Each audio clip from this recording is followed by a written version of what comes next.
Chapter 404. Magic is indeed used for getting food. Jaisha was tall and thin and he looked like he was malnourished. But even with that body, he spat out a 10-meter-long python. Of course, Pierce knew that this was Jaisha's special magic. He'd heard long ago that Jaisha's magic came from the snake god of India. This spell called Snake Reborn was especially evil and sinister.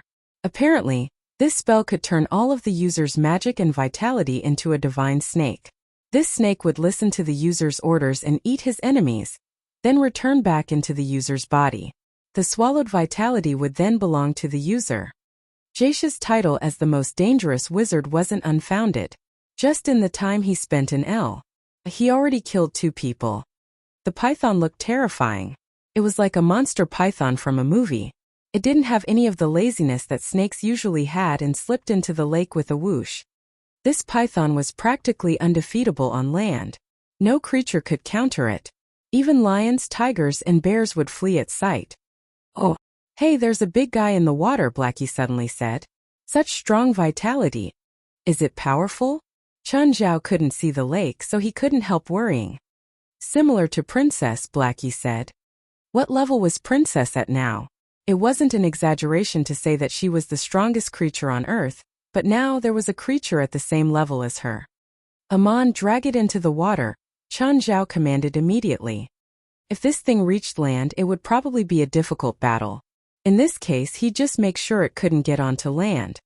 After getting Chun Zhao's order, Amon complained while acting. He'd already found the thing and sent a message to Chun Zhao. "It's a python." Another snake? It was definitely Jaisha messing around. "Just swallow it." Getting Chun Zhao's command, Amon opened his mouth and swallowed the python. The python may have no enemies on land, but it was facing Amon, who was 100 times bigger than it, and the Lord of the Sea. It was powerless and couldn't even struggle. Amon took a bit. Pure life essence spurted into his mouth and he instantly grew spirited. Wow! Such pure vitality. What vitality? Chun Zhao asked in confusion. This python probably isn't a normal creature. It may be born from magic. But creatures like this need matching vitality to support it. The stronger the vitality offered, the stronger its power and body. Then Amon added, "Tasty." "Oh, ah!" Jaisha suddenly yelled. Blood spewed out of his mouth. "Monster, monster!" Pierce South was in disbelief. What had happened? Seriously, what had happened? Why did Jaisha have this reaction? Why was he yelling monster? Immediately after, Jaisha's body started shriveling up. He reached out an arm that looked like a withered branch. "Help me, help me." But he shriveled up faster and faster. Crack. His arm couldn't bear the weight anymore. It snapped right in front of Pierce. There wasn't a drop of blood at the breakage. Pierce stepped back in fear. He watched as Jaisha quickly died. Finally, his body collapsed completely, spilling onto the ground like a pile of dirt. Pierce shuddered. He couldn't stay here. He had to leave as fast as possible. That Chinese man was more dangerous than he'd imagined. Damn it. He shouldn't have attacked directly. Now, Chun Zhao would know it had something to do with him. Oh. Little Nine swam around Amon, eating the leftover bits. To Little Nine, even Amon's leftovers were enough for a full meal. Chun Zhao sat beside the lake. His expression was still dark. He'd moved to a new home, but he ran into trouble the second day. He had to solve this problem. The new home's defense was too weak too. He had to fortify it. "Blackie, I want to add some defenses. Do you have any ideas?" "It's time to use my dead soul magic in those bones." "Yeah, I said those bones are useful, right?"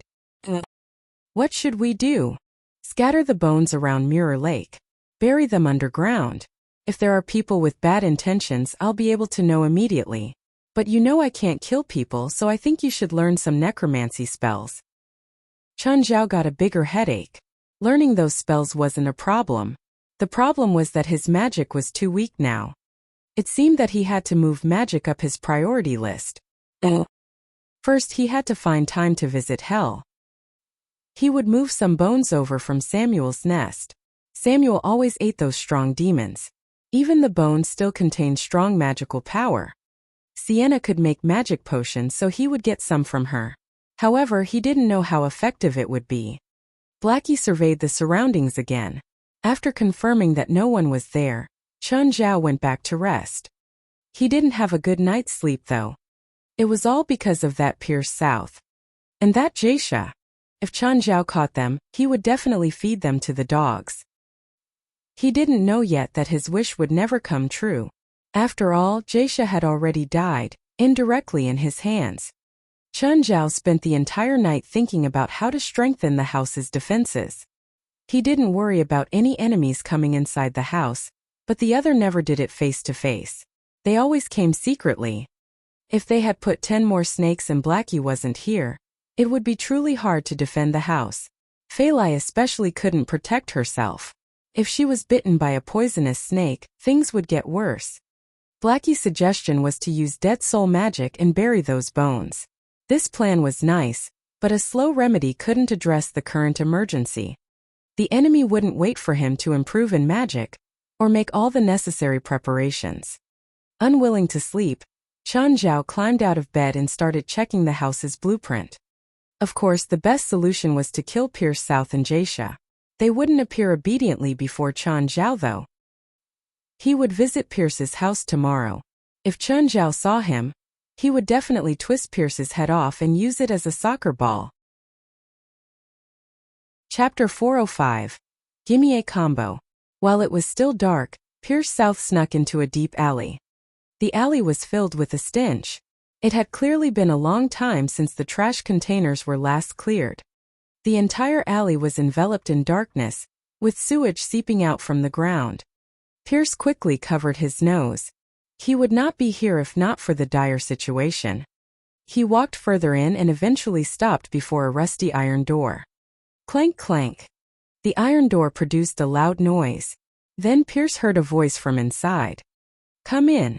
Pierce South pushed the door open. The room was similarly very dim. Crash. Pierce had accidentally knocked ajar. Just then, Pierce heard another voice, which he found rather awkward. You've broken my experiment equipment. $1,000. Pierce immediately pulled out his wallet and said, Ms. Rupert, hi, I'm Pierce South. I think you should remember me. Nope, miss. Rupert answered rudely in the darkness. It was really awkward. Pierce picked himself up and continued. Ms. Rupert, I need your help. Then a neon light sign beside her lit up. Business scope, revenge, $2,000 plus. Extramarital affairs investigation, $10,000 plus. Stealing a specified item, $1,000 plus. Looking at the complicated business scope, Pierce South felt that he had entered the wrong place. Miss Rupert, I would like to hire you to deal with a sorcerer. Huh. Oh, I see, sorry. The sign dimmed and another sign lit up. Various curses, $10,000 plus. Evil spirit harassment, $10,000 plus. Nightmare harassment, $10,000 plus. Diseases, $3,000 each. Divination, $1,000 each time. Attacking a witch/wizard, $100,000 each whether successful or failed. Ms. Rupert, can you please turn the lights on? I would like to talk to you face to face.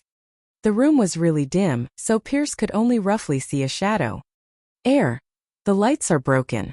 Let's just speak like this. Alright, I need you to attack a wizard. He just killed Viper Geisha from India's Snake God clan, so I need your help. So he's very powerful? Rupert asked. Yes, very. Then I recommend a combo for you. Attack him plus evil spirit harassment plus nightmare harassment. Discounted price, $120,000. Where's the discount again? I won't charge you for the conversation. Pierce was already regretting his decision. Nevertheless, Rupert was the most famous witch in Los Angeles, and Pierce had no other choices. If Chun Zhao found him, he would be dead for sure. After some hesitation, Pierce said, I want him dead. Murder is illegal. Not if you do it with magic and don't get caught. Fine, $1 million. Wait, why is it so expensive? I'm a witch with principles. Why would I violate my own principles without a sufficient price? The combo you just said. To what extent can you injure him? That would depend on how strong he is. Pierce was dissatisfied. But there was nothing else he could do.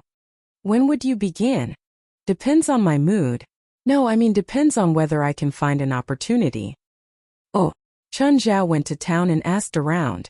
Pierce had actually moved away a month ago. The chemical plant that he had been working in had fired him for some unknown reason. Chun Zhao was very annoyed by this, but he had nowhere to vent his anger. He had to move on. Clearly, he would not travel everywhere just to look for Pierce. Then Chun Zhao went to the hospital. Tiger's arms had already healed. Chun Zhao first helped Tiger to be discharged from the hospital. After all, the hospital was not a good place for Tiger's eye replacement. Tiger, board my van.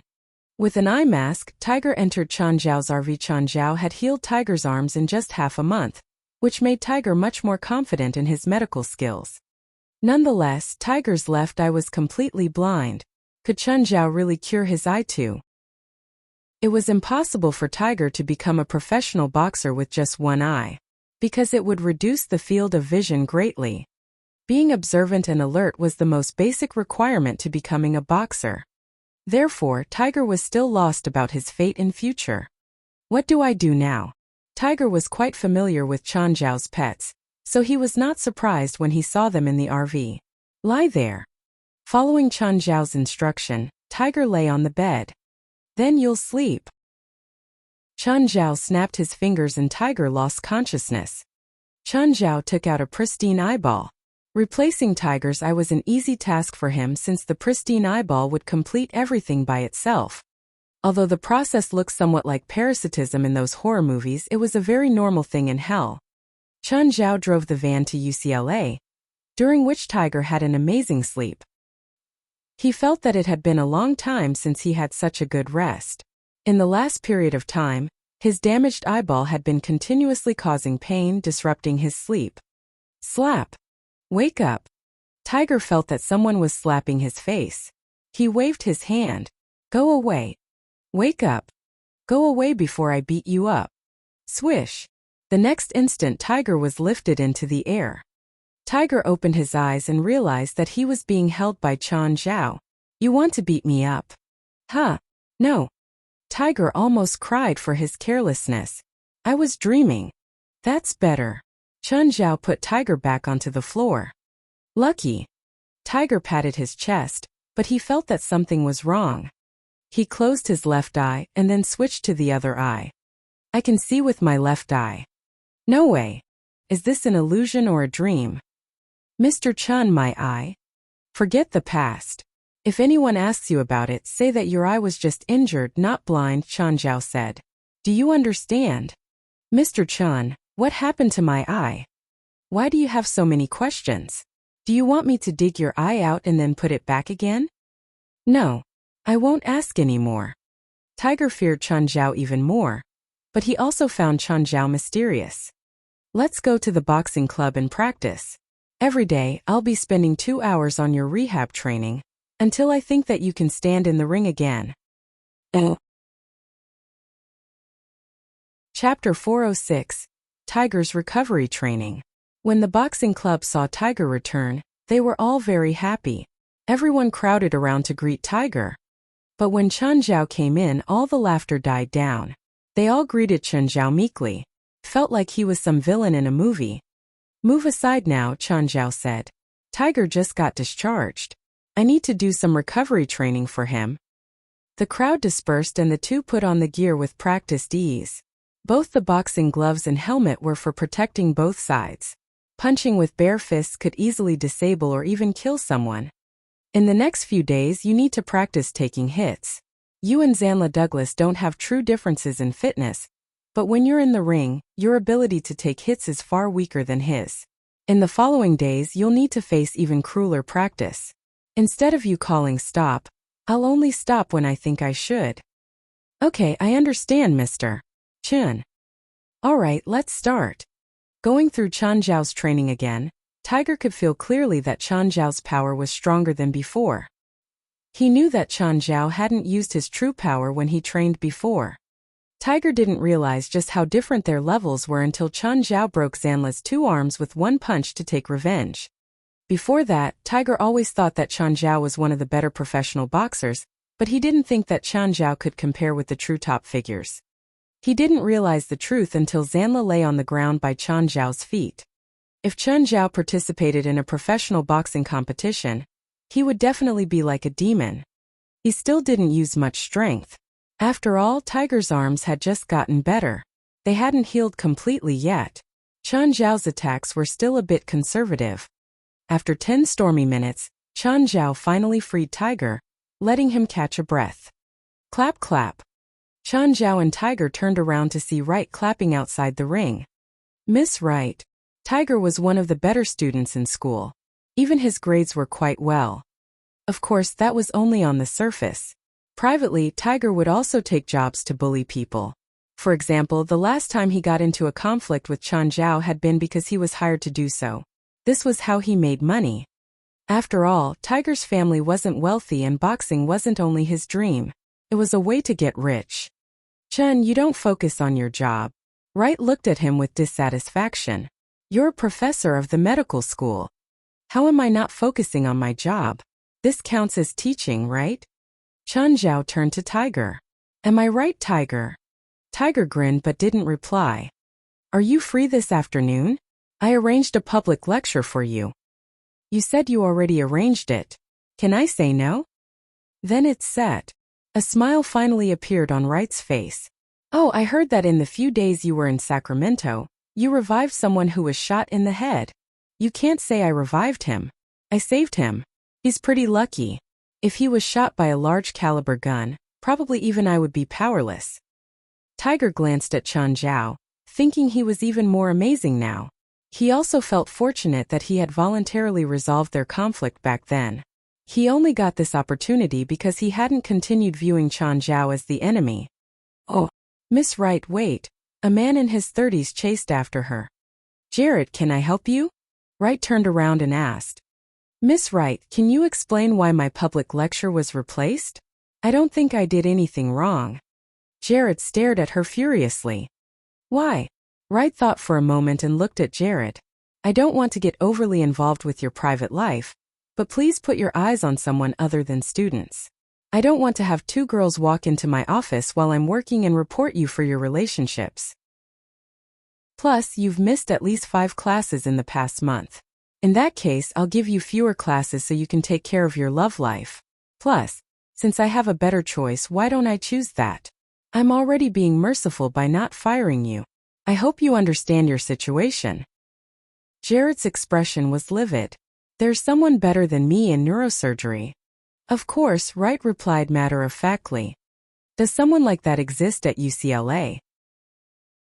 Jared obviously didn't think he was the best neurosurgery expert in the world, but he thought that better ones didn't exist at UCLA. Mr. Jared, if you want to object to my decision, please improve your professionalism and career ethics before debating with me. Okay, I'm busy. Goodbye. With that, Wright turned and left. She never hesitated about her decisions. The one who replaced Jared's public lecture was none other than Chen Zhao. If Chen Zhao didn't have his own job and was a full-time college professor, Wright would fire Jared without hesitation. He was already clinging to her just because a few classes had been replaced. Jared refused to surrender. He was the youngest professor in the history of UCLA. Only 30 years old, he already had the honorable title of professor. Other than the few old guys with terrifying age and status, he wasn't impressed by anyone. Plus, he always thought that he was the best in his field. He wasn't a typical professor who only knew how to lecture. He'd been a doctor before. He was the main acting neurosurgeon for 4 years and worked a year as an intern. Regarding neurosurgery, even the professor with the highest seniority didn't dare to compete with him. Mr. Ronan, Jared called his own teacher. Ans Ronan was the dean of the neurosurgery department when he was an intern. He was also the neurosurgeon that Jared trusted the most. Jared had learned many things about neurosurgery during his internship under Ans.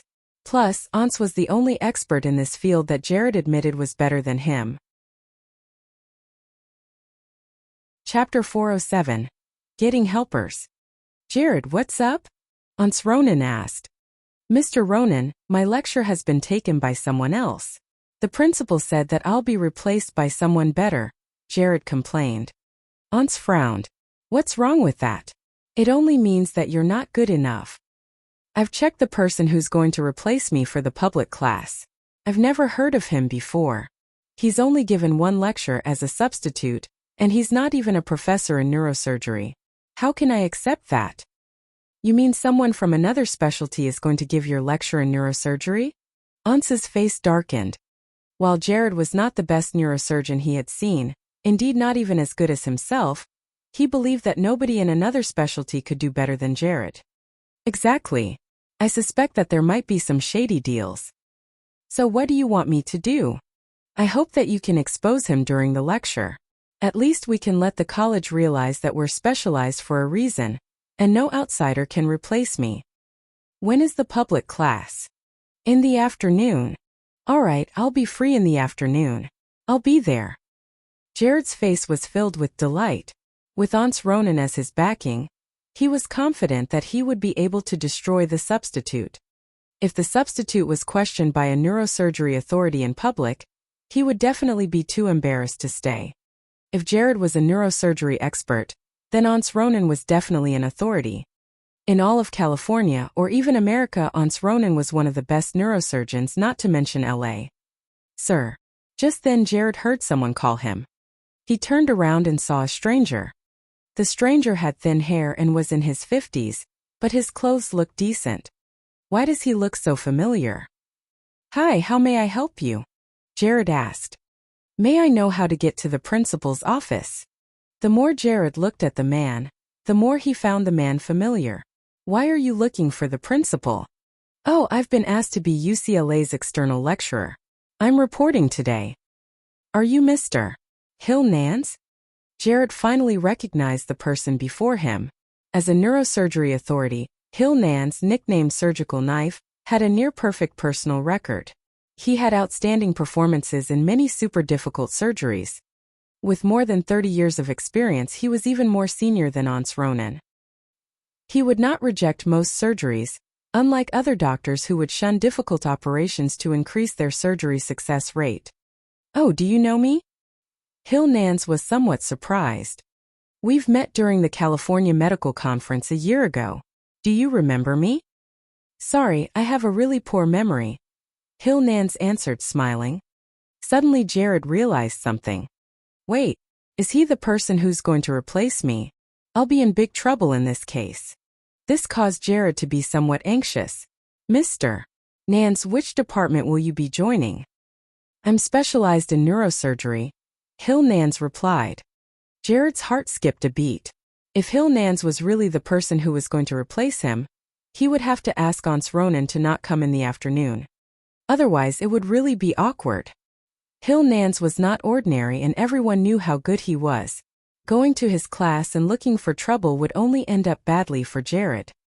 But I'm not a full professor, only an external lecturer. Huh. Jared was stunned, but he realized that there was still hope. Mr. Hill Nance, given your professionalism, I don't think any school would reject you as a professor, right? No, I'm far from being good enough. I heard that UCLA has many excellent professors in neurosurgery. Apart from giving lectures, I'm also here to exchange and learn, Hill Nance said. Hearing that, Jared heaved a sigh of relief. It was probably not Hill Nance, who was an ordinary lecturer and would only give professional talks. Usually, public classes were given by at least associate professors, or successful people invited by the college. No matter how expert Hill Nance was, as long as he was not an associate or full professor, he would not be able to give a public class. Mr. Nance, I'm Jared, also a neurosurgery professor, but I'm clearly no expert before you. Mr. Jared, I'm sure we'll have many chances in the future to interact. By the way, I think you should note that not every professor in the college deserves the title. This afternoon, someone from another specialty is actually going to give a neurosurgery public lecture. Oh, another specialty. Yes, a professor who's only given one lecture before is giving a public class. Is it? In my opinion, neurosurgery is a profound and demanding subject. I do not want my students to be misled by an outsider, so I'll go and expose him during the lecture, Jared said. Mr. Nance, it'll be great if you're there to help me. Sure, but I need to see if that person is a professional or not, Nan said. Yes, of course.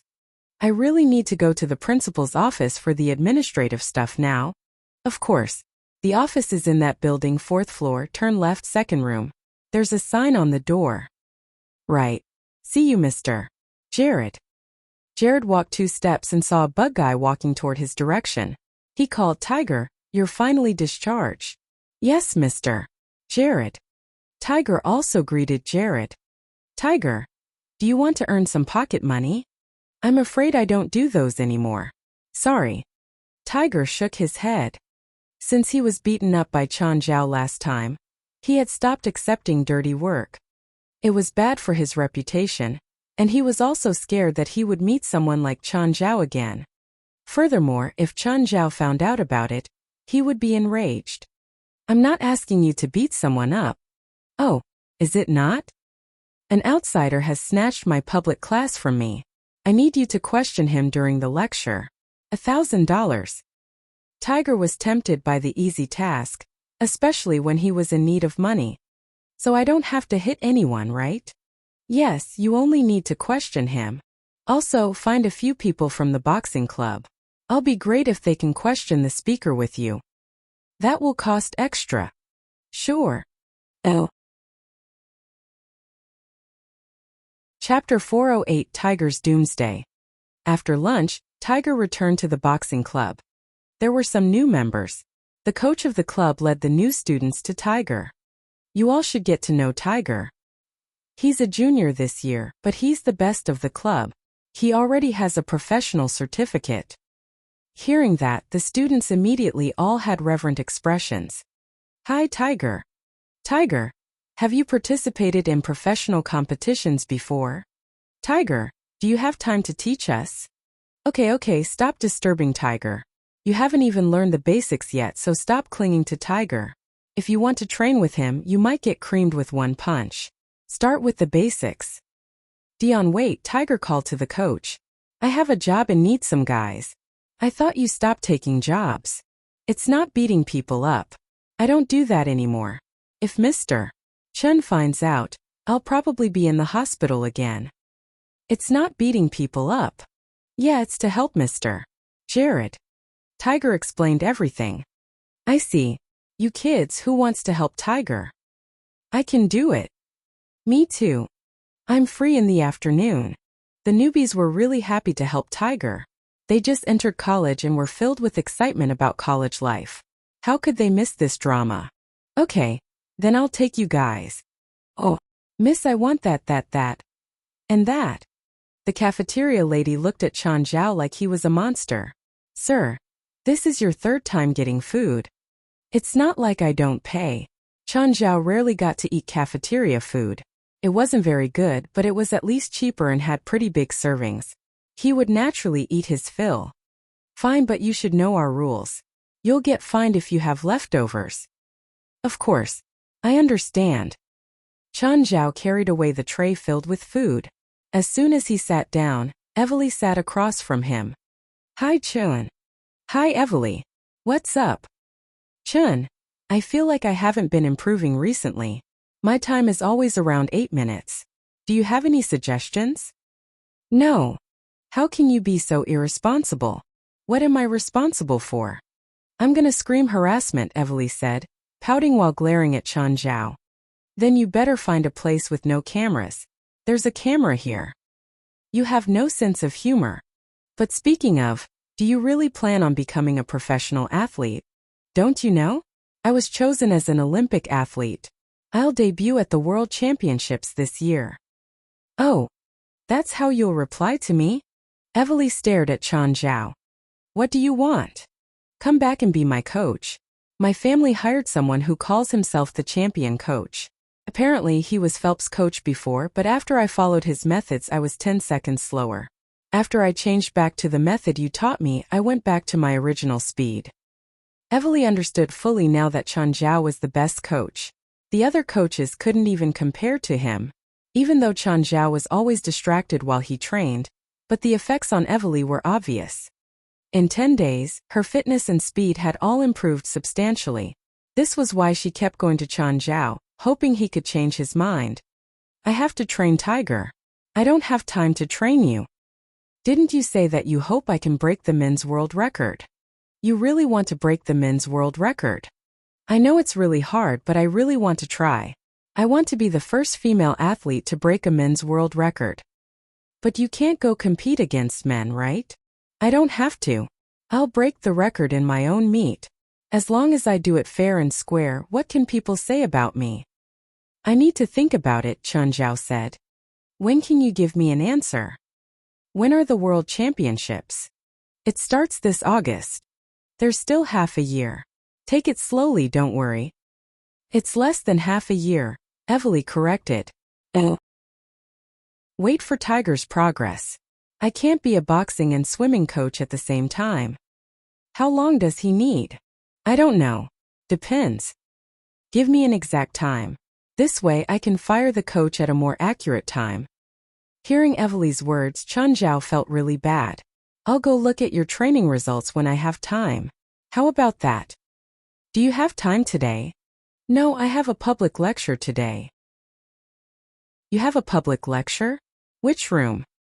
Lecture hall number 3, Chen Zhao said. Then he suddenly reached over and squeezed Evely's arm.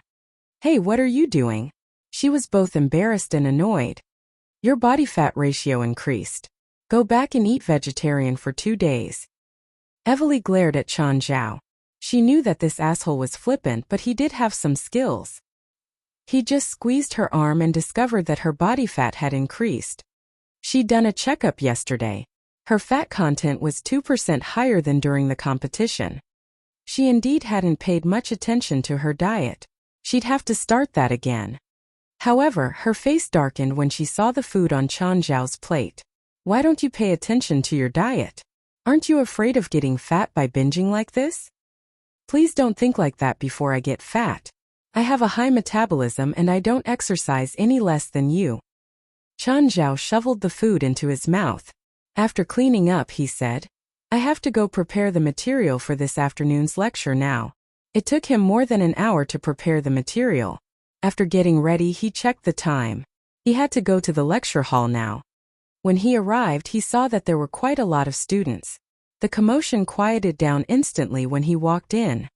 Chen Zhao scanned the room. He seemed to see some familiar guys from the boxing club. Maybe they'd come to support him after hearing that he was lecturing. But Tiger, sitting in the back, paled the instant he saw Chen Zhao. There was only one thought in his mind: shit, I'm dead. Chapter 409. Hitting a hard snag. It's about time. Let's start. Chen Zhao looked at the students present. I'm Chen Zhao. Some of you may know me, and I won't introduce myself. During the talk, try not to interrupt me if possible. You can ask me questions after I finish. Chen Zhao began the class. I'm a professor in TCM, and my favorite treatment is acupuncture. Just then a tall student stood up. Tiger and the old members of the boxing club could feel their hearts skip a beat. Shit, it's over. What bullshit is that? I've never heard about TCM being used in neurosurgery. With astonishing speed, Tiger charged forward and knocked the student onto the floor. Shut up. Listen to Mr. Chen's talk in silence or scram. Almost. Tiger shivered, but he was proud of his cleverness. All right, Tiger, don't punch people in class. Those who are not interested can leave now. I don't want the same thing to happen again. The student was still in a trance as he was pulled back onto his seat. Senior, is that part of the plan? Why did you? The student asked softly. Are you mad? Do you know who he is? Who is he? He's the one who caused Zanla Douglas to be handicapped. If you don't want him to beat you up too, you better be polite. The student had just joined the boxing club on that day, and clearly did not know Chen Zhao. When he heard Tiger's words, his face paled in fear. Senior. Will Mr. Chen. Be very polite to him later. Tiger was also very upset. He had no idea that Jared was trying to target Chen Zhao. Had he known it earlier, there was no way he would accept the job. Fortunately, nothing terrible happened. The lesson resumed. Jared looked at Tiger multiple times, questioning Tiger with his eyes. However, Tiger only replied with a malicious glare, as if he was going to devour Jared alive. Jared just could not figure out what Tiger meant. Didn't we have a deal? Why would he change his mind halfway? Is it the price? That's not a problem at all. He should have told me earlier. Forget it. Jared thought in his mind. Anyway, Tiger was insignificant to his plan. His plan would work with or without Tiger. Jared estimated when Aunts Ronan and Hill Nans would arrive. Suddenly, he saw someone outside the windows who looked like Aunts Ronan. Jared was delighted. It's time. Jared stood up. Mr. Chan, what have you been talking about? Are you sure you're not a fraud? Chan Zhao turned his head to look at Jared, who was clearly not a student. A lecturer? Chen Zhao was confused. Why would he attack Chen Zhao so directly? Had there been any conflicts between them? Nevertheless, there was no reason for Chen Zhao to retreat from such a blunt assault. In the American medical community, it's generally thought that TCM is most suited for recuperation, not as a main treatment, especially for neurological diseases, but you've been talking about how to use TCM to treat neurological diseases. So I have to question your academic and medical knowledge. Just because you don't understand it or agree with it doesn't mean you're right. I'm standing here, but you're sitting down there, which proves that I have the right to teach the students with my theories. Also, before the talk started, I asked you to not interrupt me. I hate it when someone breaks my rhythm. Can nobody interrupt you? Jared dug a trap for Chen Zhao. Yes. Even neurosurgery authorities. I'm standing here. I am the authority. Is it? Just then someone pushed the door open. I would like to see which authority you are. Aunts Ronan stood at the door, but when he saw Chen Zhao, his face turned purple. Air. Aunts Ronan opened his mouth. Mr. Aunts, you're finally here. Jared clearly did not notice Aunts Ronan's weird expression. He happily approached Aunts and announced loudly, let me introduce you to Aunts Ronan, the Dean of Chantilly Hospital's Neurosurgery Department. He has published 6 academic papers, one of which is in our college's official textbook. The other 5 have appeared in Medical Weekly and been awarded with the California Outstanding Medical Contribution Award. I believe he can be called an authority. Mr. Chen, he should be able to question you, right? The students burst into excitement. Most of them were medical students and some had subscribed to Medical Weekly. It was already difficult enough for a paper to enter Medical Weekly. More unbelievably, Aunts Ronan's paper had been selected to be part of the official syllabus. Nobody could achieve this apart from top experts. Tiger and the others began to panic. They did not expect Jared to invite a real authority just for Chen Zhao. The other students also noticed the unusual atmosphere. Jared and Aunts Ronan were obviously here to look for trouble. It all depended on how the speaker would react. He might just be defeated by the pair and lose all his reputation. Aunts Ronan stood still, his face filled with hesitation. Ronan, how come you're here? Just then another person walked in. Nans, you're here too? Aunts Ronan looked at Hill Nans in surprise. When Jared saw Hill Nans, his face shone brightly. Mr. Hill Nans, here you are. Ladies and gentlemen, let me introduce you to Hill Nans, aka Surgical Knife, who specializes in high-difficulty neurosurgery. He has the top-tier specialist certificate recognized by the International Medical Institution. The students were wowed again. Nobody expected Jared to be so brutal and invite 2 neurosurgery authorities at once. Perhaps many students had never heard of the name Hill Nans, but everyone was familiar with the nickname of Surgical Knife because his surgical videos were used to teach them. Many of his classic surgeries were models in the medical community and had been studied by students over and over again. Chapter 4:10. He's not authority before me. Mr. Chan, do these 2 authoritative figures have the right to question you? Jared turned toward Chen Zhao. Chen Zhao glanced at Hill Nans and Aunts Ronan. You 2 are here to question me? Aunts Ronan immediately shook his head. No, I heard that you're having a public lecture, so I came just to listen. I'm not qualified to call myself an authoritative figure before you. I'm here to learn. Everyone was shocked at this. Jared froze. Mr. Ronan, you. What? What's wrong? Ans hated Jared now. You can go against anyone you want. Why did you choose him? The students present couldn't believe this. Whether Ans was authoritative went without question. But he was actually this humble before Chen Zhao. Could it be that this Mr. Chen was truly that skilled in the medical field?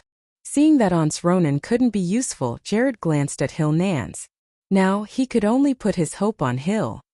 Mr. Hill Nans, do you agree that his traditional Chinese medicine can be used for neurosurgery? I'm not familiar with traditional Chinese medicine, but since Mr. Chen says so, then I believe it's possible. I've stepped down from my position and came to UCLA in hopes of becoming Mr. Chen's aide. The room went crazy again. Everyone was stunned. This Hill Nans was a magical doctor known as the surgical knife. He was actually willing to be Chen Zhao's aide. Weren't they here to question this Chinese man? Even Jared was utterly stunned. What was going on? What exactly was going on? Didn't they agree on this? How come they all changed their minds after seeing this Chinese man? Mr. Chen, you won't mind us listening, right? Just don't interrupt me when I lecture. I'll follow the rules, Aunt said. If I sit here, then I'm a student.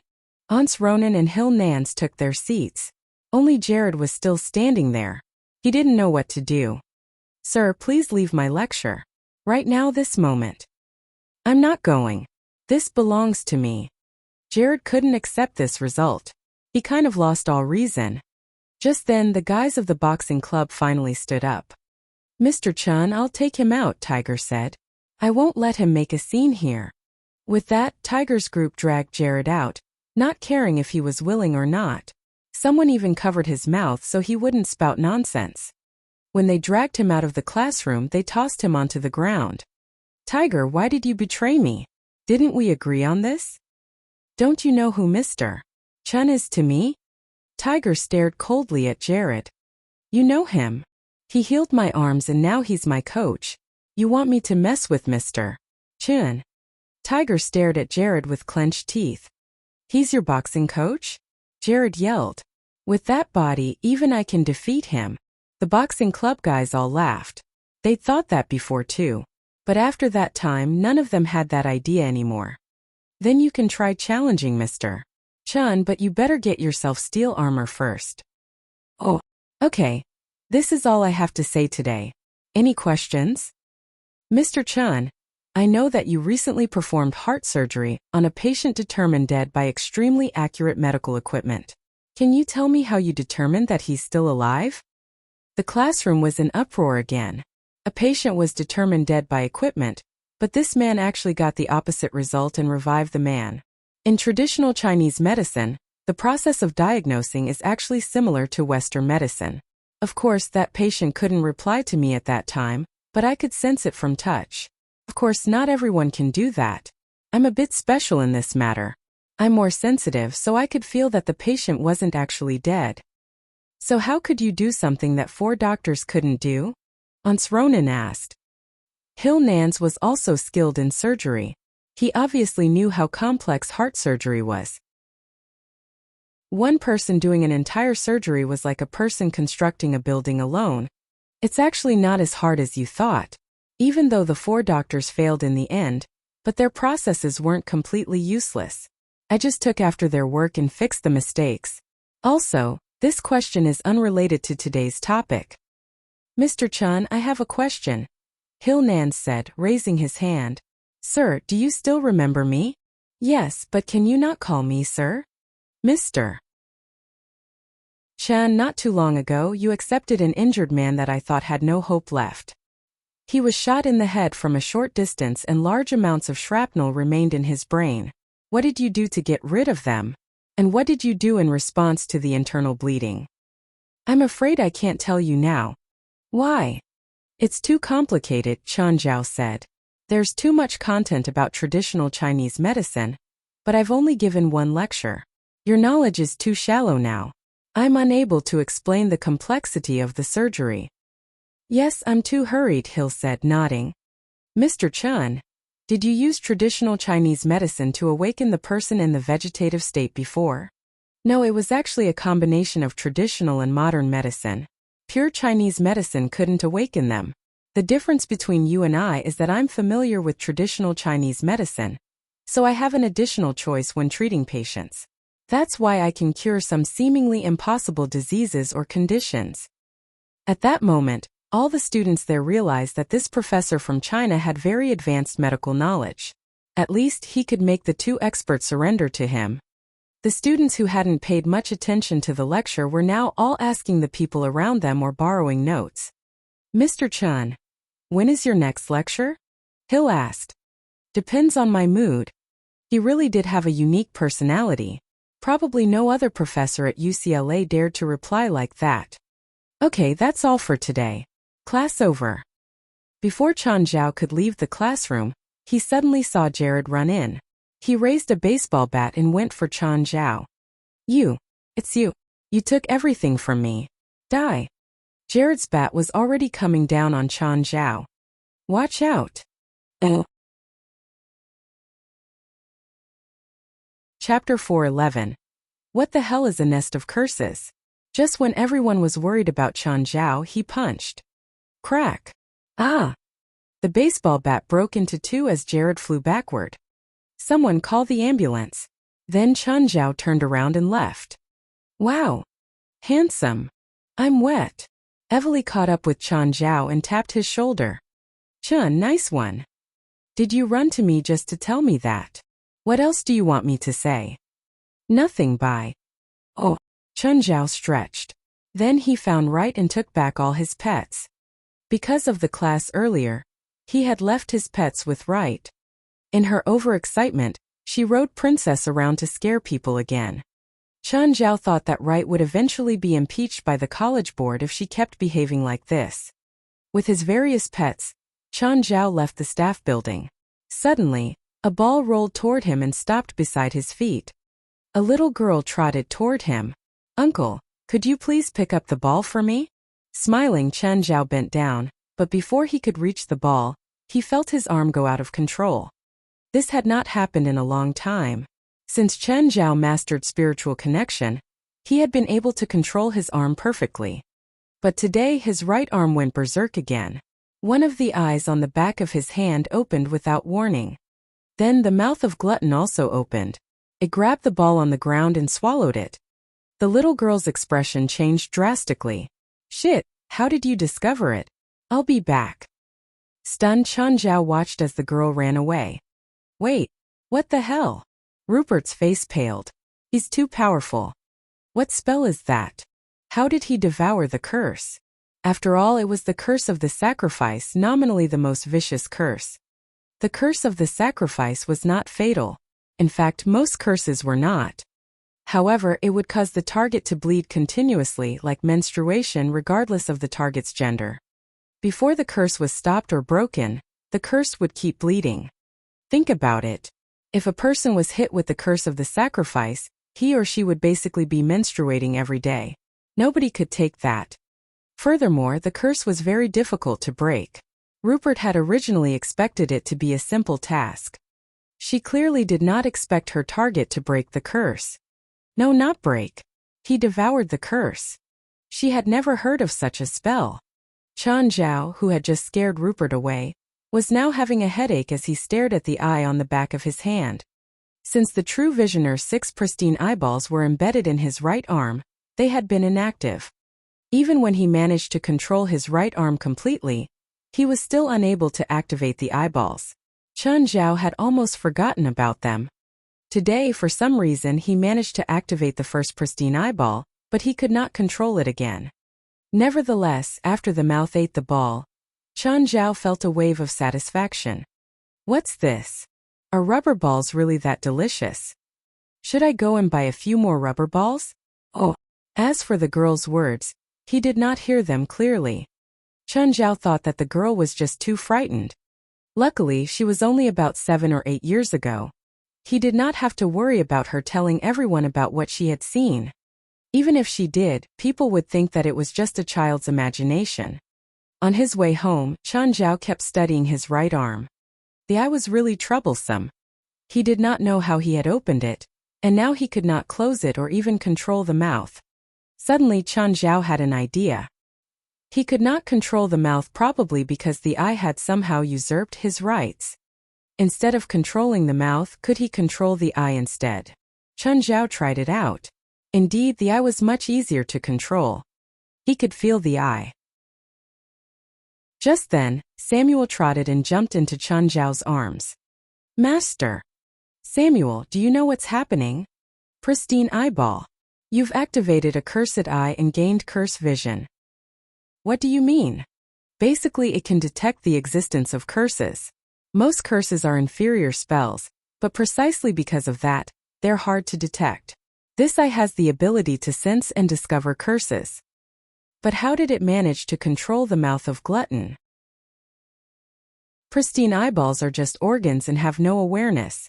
It's just like how you see food and will subconsciously eat it. After thinking, Chun Zhao called Sienna. Sienna, where are you now? Chun, what a perfect moment. We've at Muvich's power station.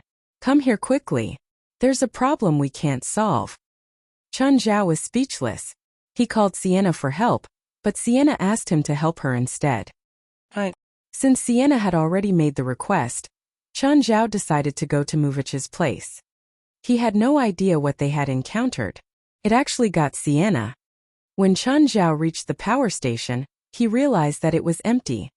I'm at the power station. Come out and bring me in. Soon Muvich Tutus ran out. Chun, you're finally here. What's happening? Why is there no one in such a large power station? I asked everyone to go for a break. If they find out what's inside, I think nobody will come to work ever again. I definitely don't want to see that happen. So what's happening inside? I don't know the exact details. Today, an engineer discovered a glitch. He brought some people into the station and realized that something was attached to one of the generator sets. It looked like an enormous ant nest. In order to remove the nest, the generator set has to be stopped. So the engineer informed me, and when I saw the thing, I informed Sienna. And then, after Sienna came, her expression clearly changed. She asked me to empty the station first. Bring me in. When they entered the power station, Chun Zhao saw Chris waiting at the entrance. Chun, you're finally here. What's the situation now? I don't know, Sienna didn't allow me to go in. Too dangerous, she said. Only Cheryl followed her. Chun, am I very useless? Chun Zhao did not know how to reply. Although it was an established fact, he could not say it directly.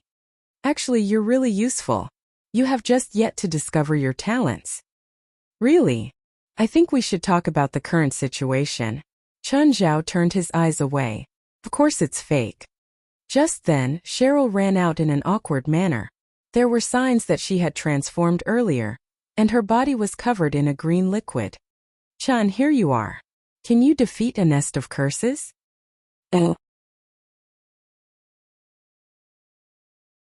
Chapter 412. Is it here for comic relief? Nest of curses? What the heck? Lead me to see, Chun Zhao said. Chun. Chris stopped Chun Zhao. Can I go look too? Chris gazed imploringly at him. Earlier, Sienna didn't let her go in, because she feared she would give Sienna trouble. Since Chun Zhao was here and Chris knew how he was, she hoped she could go in under his protection. Chun Zhao considered this. Come if you want. Chris was overjoyed. Muvich Tutus also asked, what about me? I can't stay here alone.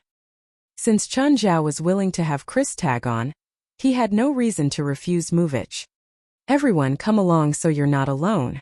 It's more dangerous that way. A while later, Chun Zhao saw a light inside. He remembered that it was the light of magical phosphor. Next, Sienna ran out in a pathetic state. Huff huff, Chun, you're finally here. If you didn't come, I would have died in there. What's going on? Roar. A strange green-skinned creature ran out. It had 4 gangly limbs and was stuck on the wall, crawling like a lizard. It was extremely fast. What's that? Disaster. What? Its name is Disaster. It was a witch before. Sienna's expression was unnatural. Just then Disaster reached Chun Zhao. A tongue shot out of its big mouth, curling toward Chun Zhao's left arm. Careful! Sienna cried. The Disaster wanted to drag Chun Zhao over with its tongue, but Chun Zhao didn't budge. He felt that it wasn't very strong, probably at the same level as Black Ma and White Ma. Seeing that it couldn't move Chen Zhao, the disaster jumped and pounced on Chen Zhao. Thud! Chen Zhao swung his right arm with full power and whacked the disaster's head. Everyone's mouth fell open, watching Chen Zhao distort the disaster with one punch. Back off. Disasters release curses before death. Don't breathe in the green gas it releases. That's the curse. Everyone jumped away when they heard Sienna's words. The disaster's body started evaporating into green vapor. Getting an idea, Chen Zhao quickly activated the cursed eye. The mouth of gluttony also opened at once. It took a deep breath, sucking in all of the green vapor. Chun, what are you doing? Nothing, Chen Zhao said, shrugging. Just purifying this place. Sienna's eyes were even more troubled when she looked at Chen Zhao. The creature that she couldn't fend off was just a matter of a punch for Chen Zhao. Tell me what happened here. Later. There are more. More. Chen Zhao looked into the deep cave and shrugged. Let's go look. Just then, a disaster darted out from under a huge pipe. This time Chen Zhao didn't even need to punch. The mouth of gluttony opened its mouth at the disaster. Everyone watched as Chen Zhao's hand suddenly enlarged. His palm turned into a huge mouth that bit down on the disaster. The bottom half of the disaster was still struggling, but the mouth chewed a few times and swallowed the creature. Chun, what spell is that? Sienna asked. Mouth of gluttony. Gluttony, one of the 7 demon kings of hell. Huh. Chen Zhao was surprised that Sienna would think of this. Do you know about it? I don't know the spell, but something that can be related to the 7 demon kings won't be weak. Magic originated from demons. As a witch, Sienna obviously knew this. Magic didn't distinguish between good and evil. If there was a categorization, then all magic would be labeled as evil. Thus, magic was also known as demon magic. This was one reason why the church hunted witches back then. Finally, Sienna brought Chen Zhao to the nest of curses. It was something that looked like a beehive hanging on a huge generator. Green liquid dripped down constantly. There were many tiny holes on the nests outside. There was an opening on the bottom that looked like a reproductive organ. It kept moving like it was producing something. A disaster was using all its might to crawl out of the organ, but it had nowhere to apply force. Could only swing in the air. Finally, the organ of the nest of curses spat the disaster out. As soon as the disaster landed, it pounced toward Chen Zhao's group. Chen Zhao repeated his actions, swallowing the disaster again. Chen Zhao was about to approach the nest, but Sienna stopped him immediately. Don't get close. That nest is really dangerous. Dangerous? Chen Zhao asked in confusion. It doesn't look like it can attack. Sienna pulled a walnut-sized marble from her pocket and threw it at the nest. Countless long and thin tentacles instantly shot out of the holes all over the nest. The marble was shattered in midair, followed by an intense explosion. The marble must have been made out of magical phosphor. The explosion was similar. The tentacles all had a thorn at the bottom. If Chen Zhao had approached it unprotected like earlier, he would probably get stabbed through. Chun, do you have a solution? Sienna asked. Chen Zhao thought for a moment. He glanced around and saw the tools scattered on the side. He grabbed a wrench and activated the mouth of gluttony on his right arm. A layer of gold shone on his right arm. Chen Zhao hurled the wrench. The wrench flew extremely quickly. The tentacles didn't even have time to reach out, and the wrench had already slammed into the nest. A great amount of green liquid spewed out. The group hurriedly took a step back. Only Chen Zhao and Shirley didn't fear the liquid. The injured nest of curses picked up its reproduction pace. Chen Zhao grabbed a small hammer and threw it again. A disaster was half pushed out but was suddenly swallowed back when the nest of curses was injured again. No. More accurately, it was eaten. The nest of curses actually ate that disaster. The bottom half of the body had been 2 halves. Now, it suddenly split apart like a blossoming flower into 5 slabs of flesh. Each slab was covered in poisonous fangs. The surroundings of the nest of curses opened up. An arm reached out. Then a leg reached out. But the leg grew right next to the arm. 5 more arms or legs grew out after that. They all grew without order. Some were on top, some below, some left, and some right. It looked really awkward. The next moment, 4 or 5 disaster heads poked out of the reproductive organ. Is it here for comic relief?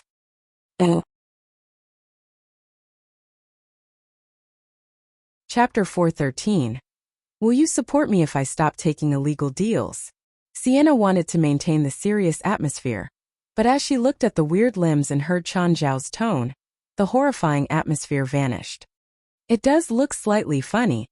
The walking nest of curses suddenly leaped at Chan Zhao, who was prepared for it. He opened the mouth of Glutton as wide as he could and enveloped the nest from above. Munch! Only the lower half of the nest remained. Chan Zhao felt somewhat full, but there was still something left. Whatever, it's okay to be too full. He controlled the mouth and did the same thing again. The nest was gone. After the second bite, the mouth was clearly chewing and digesting the food much more slowly. Chan Zhao had no choice but to drag his huge arm along. Everyone looked at his arm. Chan Zhao immediately said, "I'll eat anyone who dares to laugh at my arm now." Ha! What lovely weather. Muvich turned his head to look at the ceiling. Oh!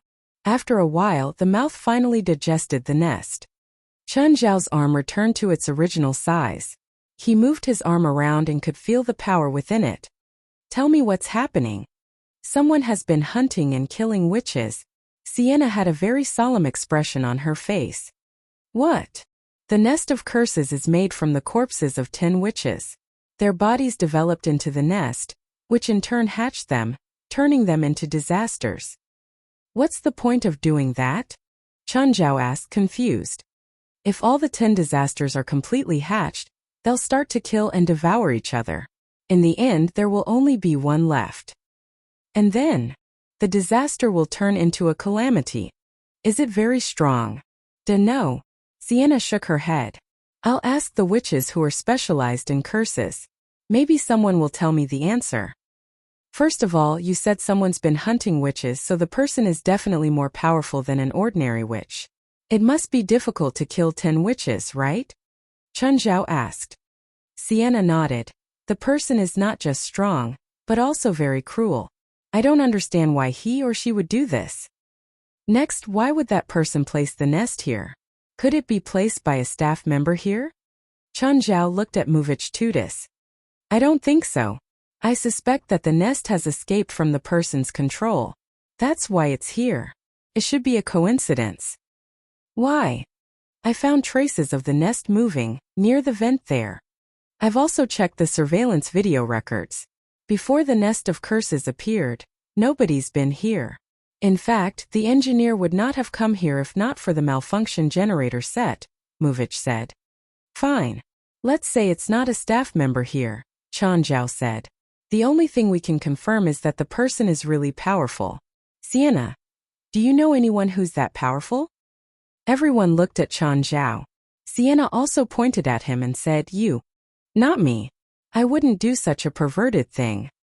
There aren't many powerful witches in L, let alone someone who can kill 10 witches. Is there anyone you suspect? Not really. Forget it. Let's get out. It smells so bad here, Chan Zhao suggested. The group walked out of the station. The air outside was indeed much fresher. Burp. Everyone looked at Chan Zhao, who helplessly glanced at his right arm. It's my arm. It's too full. Everyone was speechless. They sat down and discussed for a long while, but to no avail. After all, they had too little important information. There was no way they could deduce anything useful. I'll go and ask someone about it. Chen, if needed, I think you should help us again. The person's intention should be to create a calamity. The nest of curses here has been destroyed by you, so the person might start to kill witches again. Sienna, aren't you in a dangerous spot then? Chris asked. Sienna, if you need anything, call me anytime. I'll be there as soon as possible. Yes, I understand. Sienna also did not dare to be careless. After all, the incident was very unusual. 10 witches had been killed. The person was powerful and brutal. Oh, on their way back home, Sienna, Chris, and Cheryl all seemed listless. Sitting in the back seat, Sienna grabbed her phone. Rupert? Where are you now? What? I need your help. Not free. I have a big deal at the moment. I discovered a nest of curses today, Sienna said with a serious tone. There was a momentary period of silence. Are you all right? Yes. Fortunately, my friend arrived in time to prevent the worst-case scenario. Do you know another powerful witch apart from me? Even you aren't confident about taking down a nest of curses, right? Nobody can be confident on that. That's a meaningless statement. I'm not calling to argue with you. I just want to remind you to be careful. I don't know who the culprit is yet, but the person is definitely very strong. If she can create the first nest of curses, then she can certainly create the second. I'm not scared of her. Do you know anyone in LA who might have done this? Or anyone who might know how to make a nest of curses? Dunno. You know that I seldom talk to other witches, even you, not to mention others. All right. If you have any clue, remember to tell me. For what? So that you can go and kill yourself? I can't beat such a lunatic, but my friend can. Oh, by the way, lend me the spellbook that teacher left for you. I need to look at a few curses. You have another illegal deal? Or else? Will you support me financially? Forget it. You can't even sustain yourself. Sienna did not know what to reply. Indeed, she had a really tough life. After she hung up the call, she fell into silence again. Sienna, who was that? Cheryl asked out of curiosity. A younger sister. She's even younger than you. Why do I feel that she's older than you? She's my teacher's second student. She awakened on the second night, so she's much more talented than me. Also, she's very mature.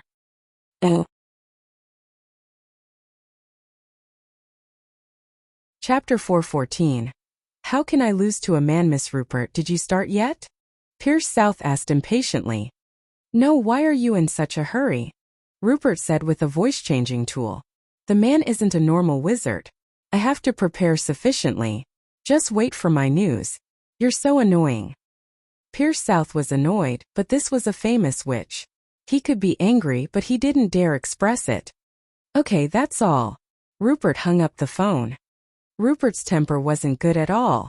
Of course, this was also because she was too young. She had to use this method to disguise herself so others wouldn't dare to offend her, and she could protect herself. How can I beat that guy? She had a headache. Rupert flipped through the spellbook in her hands. Suddenly she stopped at one page. Swallow all is a spell from the King of Gluttony. Rupert's heart jumped. The image of the spell looked really similar to the spell that the man used today. Unfortunately, the book only introduced the spell. It didn't include how to use it. This disappointed Rupert. Clutching her head, she cried out, Teacher, why did you die so soon? Right then, a figure emerged gradually behind Rupert. Whack! Rupert got hit in the head. Clutching her head, she said, Teacher, I didn't say anything bad about you. I heard it all. Don't refute it. You know the spell Swallow All, right? No. People did in ancient times, but it wasn't passed down. Why not? The spell looks really powerful. Because no one can learn it, so it wasn't passed down. Many ancient spells are lost now. Magic only thrived during the Dark Ages. Really? But I met someone today who used Swallow All. Impossible. It's true. It's a Chinese man. I put the sacrificial curse on a leather ball. He discovered the curse and swallowed both the ball and the curse. Are you sure? Yes. I'm sure that it's the Swallow All spell. Then you better not piss him off. The spell couldn't be passed down, but it's a spell of the Seven Kings. It's the personal spell of the King of Gluttony. The magic needed to use it is multiple times what you have. You can't win against him. But that's a man and I'm a witch. How can I lose to a man? A wizard's magic power and status aren't as high as a witch, but this doesn't mean there aren't exceptions. Don't underestimate anyone. I'm not underestimating him. That's why I'm thinking about how I can beat him. Why must you get involved with an enemy like him? Think about it, Rupert replied earnestly. If I don't get involved with him, I won't have money. If I don't have money, I'll die of starvation. If I die of starvation, you'll lose someone to guard. I'm working so hard all for you, teacher. Rupert's teacher face-bombed. Why did I choose to protect you back then? I should have chosen Sienna. Camilla was also frustrated, but she'd chosen Rupert because Rupert was her daughter. In fact, she was her daughter who'd been sealed for 20 years. Rupert was actually similar to Sienna in age. Camilla had been forced to seal her daughter for a certain reason. After that, she'd failed in a mission to attack a ghost ship, so her daughter stayed sealed. Camilla didn't become free until recently. Then she found Sienna and saved Rupert from the seal. After being sealed for 20 years, Rupert's memory grew muddled. She forgot that Camilla was her mother. Rupert thought that she was Camilla's student just like Sienna. Stop thinking. I won't let you go against someone that you have no chance of winning. You can't stop me. I'm your teacher. Camilla yelled. But you're my guardian spirit now. Shouldn't you be protecting me instead of stopping me? Sometimes, stopping you is protecting you too. I think you should go protect Sienna instead. She seems to be in big trouble. Super big trouble. What trouble? She ran into a nest of curses. Someone's making them. Is she okay?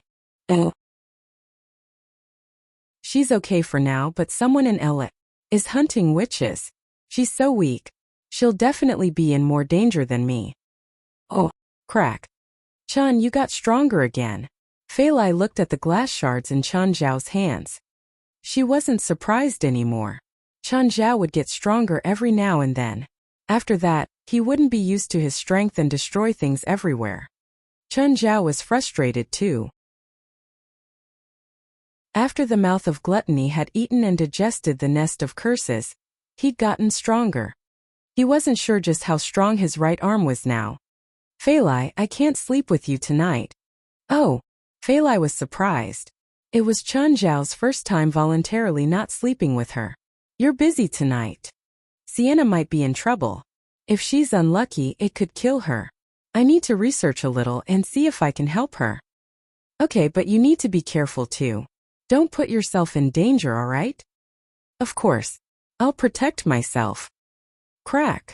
Chun Zhao accidentally worked the bowl in his hands. This was made out of metal. His left arm seemed to have gotten stronger too. It wasn't as crazy as his right arm, but the change was obvious. It's right that you're not sleeping with me tonight. With your crazy state, you'll definitely hurt me. Chun Zhao shrugged. It seemed that he had to get used to this strength faster so Fei Lai wouldn't kick him out. He went to the gym to test his right arm. He could now lift a 300-kilogram barbell like it was a dumbbell. This wasn't his limit either. Snatching 500 kilograms with one arm was easy too. Now, he was considering getting a custom-made barbell. This barbell was at a professional standard, but the bar was already bent from the huge weight. If he added more weight, it would definitely snap. Next, he used a pulling method to try to test his left arm. He could pull around 1,400 kilograms. His right arm was more than twice as strong as his left arm. He felt like he could reach 3,000 kilograms. The current Chun Zhao was a true human-shaped monster.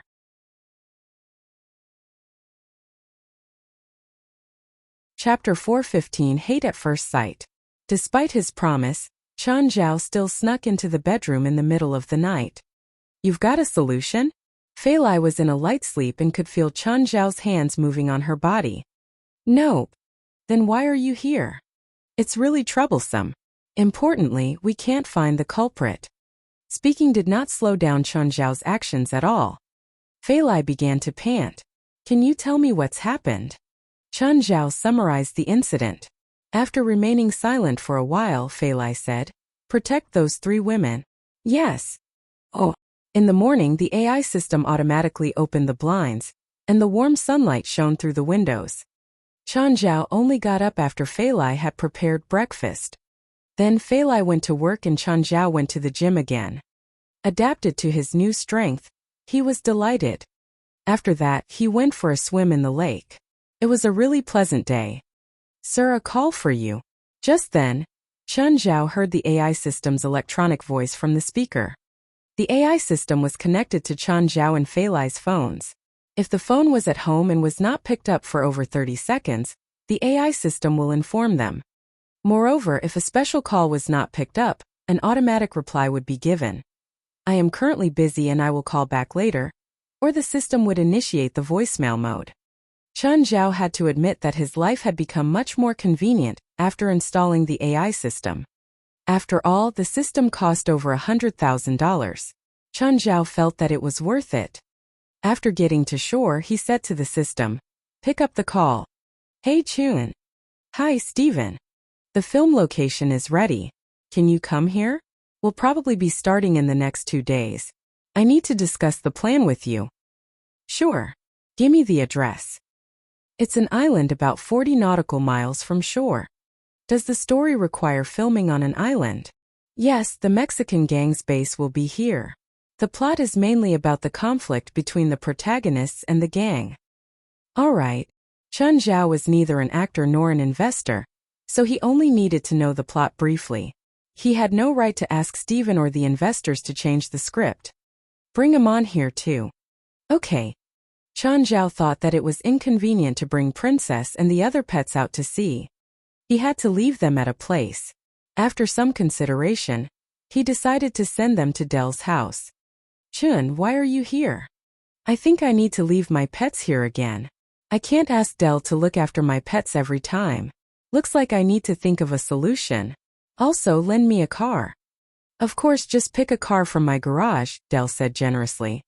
Without being over-polite, Chen Zhao chose an ordinary Volkswagen. To be honest, it was not easy to find such a car in Dell's garage. It was full of sports cars. The ordinary car really stood out among them. After reaching the port, Chen Zhao was about to park the car when another car charged into the parking space at high speed. Chen Zhao stuck his head out and looked at the car. "Hey, buddy, I saw this parking space first." The other driver, a lady with glasses, also stuck her head out of the window. With no makeup at all, she looked like she was in her late 20s, and her hair was also casually put in a bun. "Does that mean it's yours?" The lady with glasses gave Chen Zhao the middle finger and then closed the door. Fuck. Chen Zhao cursed and went to find another parking space. He only managed to do so after driving a few rounds in the parking lot. Needless to say, his good mood was entirely destroyed. When he entered the port, he saw the lady with glasses talking to someone else. The person should be the captain of the yacht.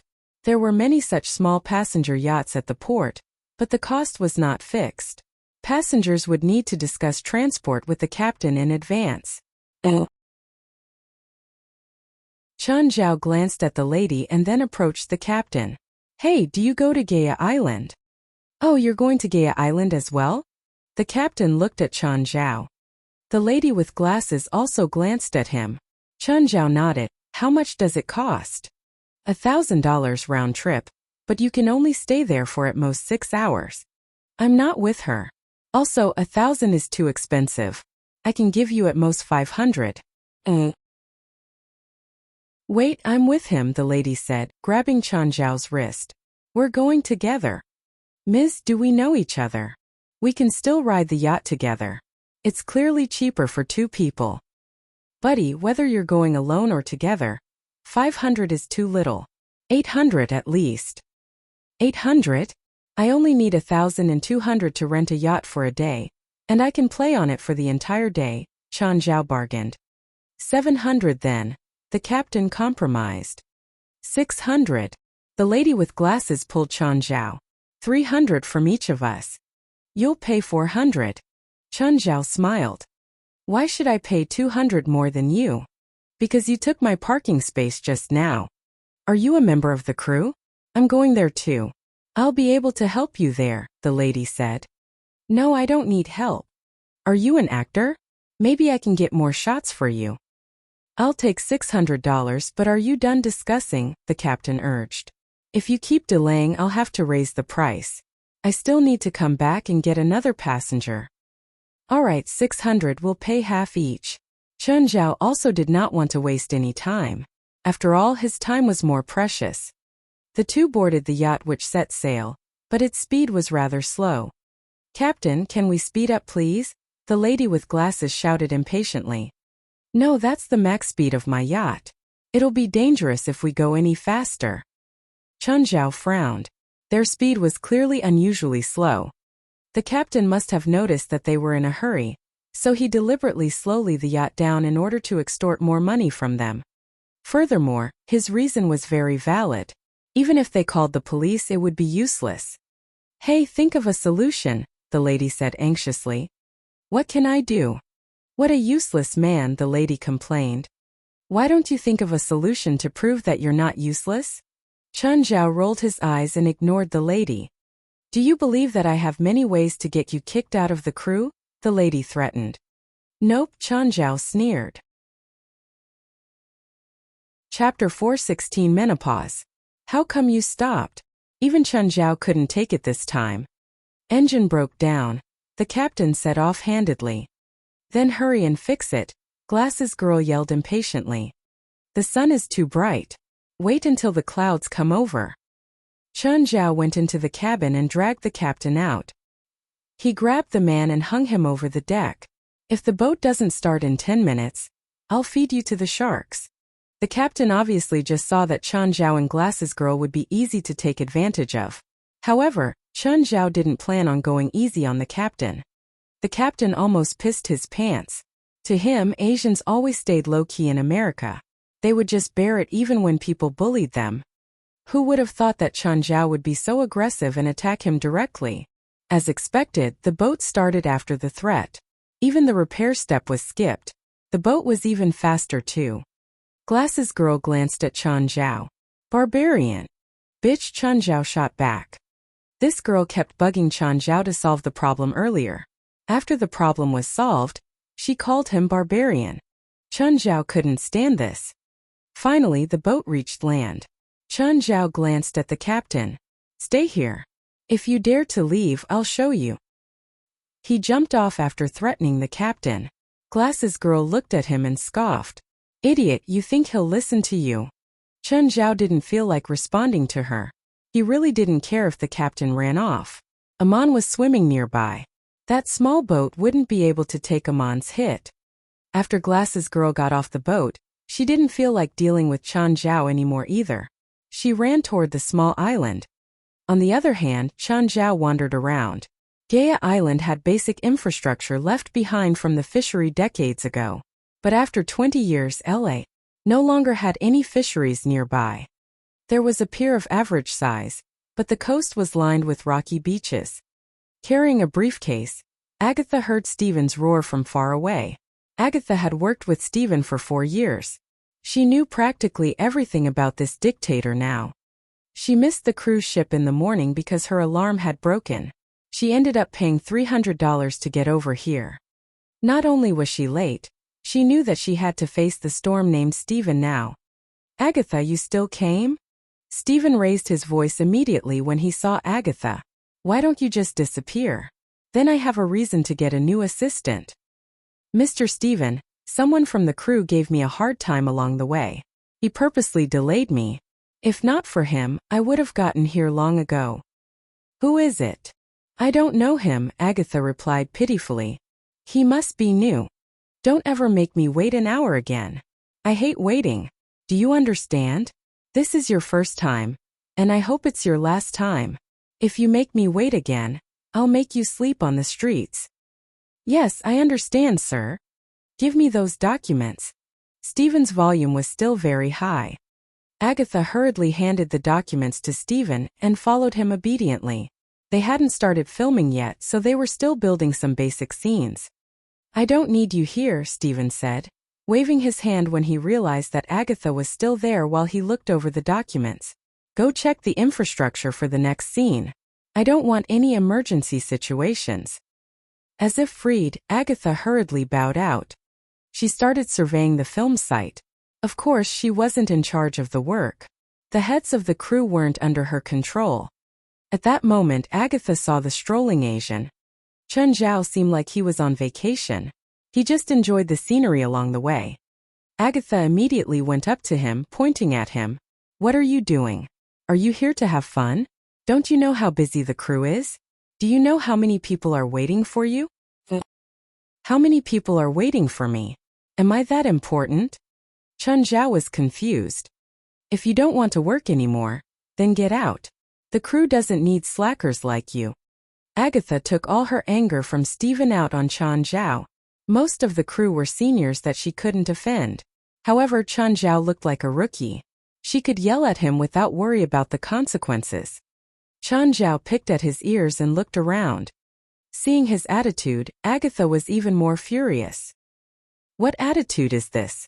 Do you still want to work? Don't think that I can't do anything about you. Miss, are you in menopause right now? Or you haven't had sex for too long? So your hormones are all messed up? Bullshit. Get out of here. Get out of the crew and never appear before me again. You can't decide if I stay or leave. You think I can't do anything about you? Agatha turned toward the crew. Eddie, is he part of your maintenance crew? No, Agatha. In the distance, Eddie shook his head. Most of the people saw Agatha and Chun Zhao's argument, but they didn't know Chun Zhao, so they didn't plan on getting involved. Glenn, is he from props? Nope. Film? Agatha asked doubtfully. She wasn't sure anymore. The film crew should have the most people. They were also the most important. For example, cinematographers, lighting assistants, machinery. They were all extremely important. During these times, the crew would also hire experienced professionals from outside. These kinds of film crew members had the largest voice other than the director. Sometimes they were even allowed to make suggestions to the director crew. When Agatha saw how indifferent Chun Zhao was, she suspected that Chun Zhao was an invited professional.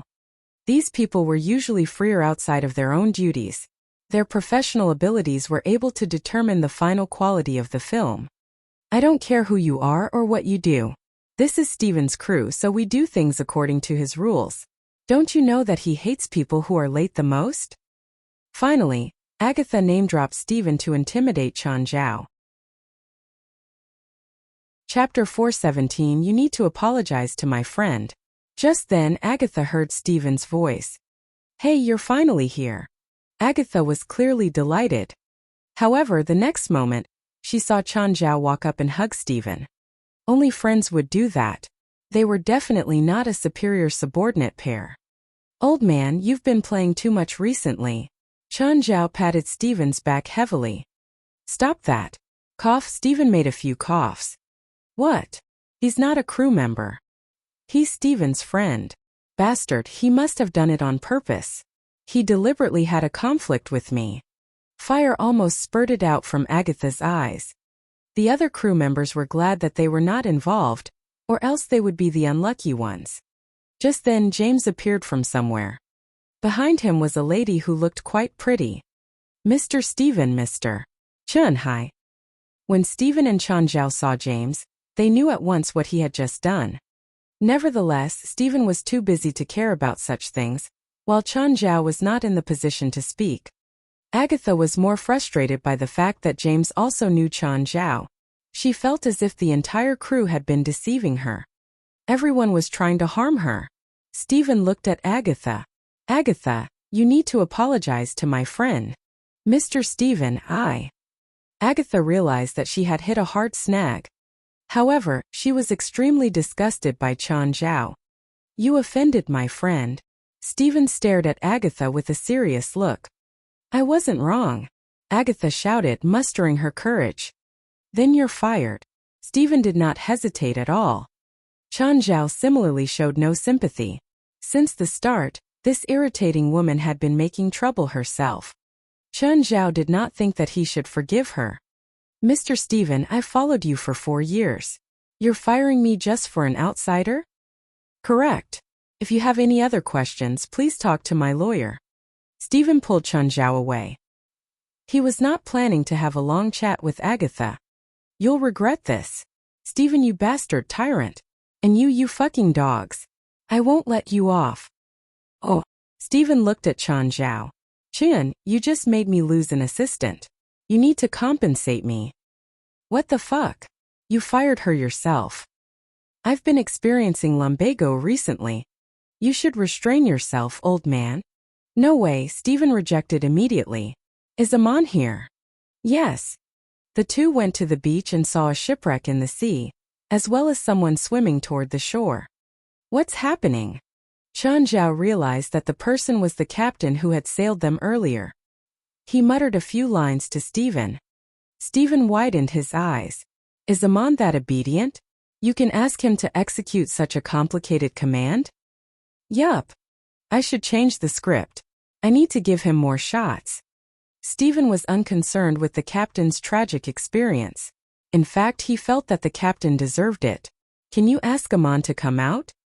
Wait till that asshole's gone. I don't want him to know that I'm involved in the shipwreck.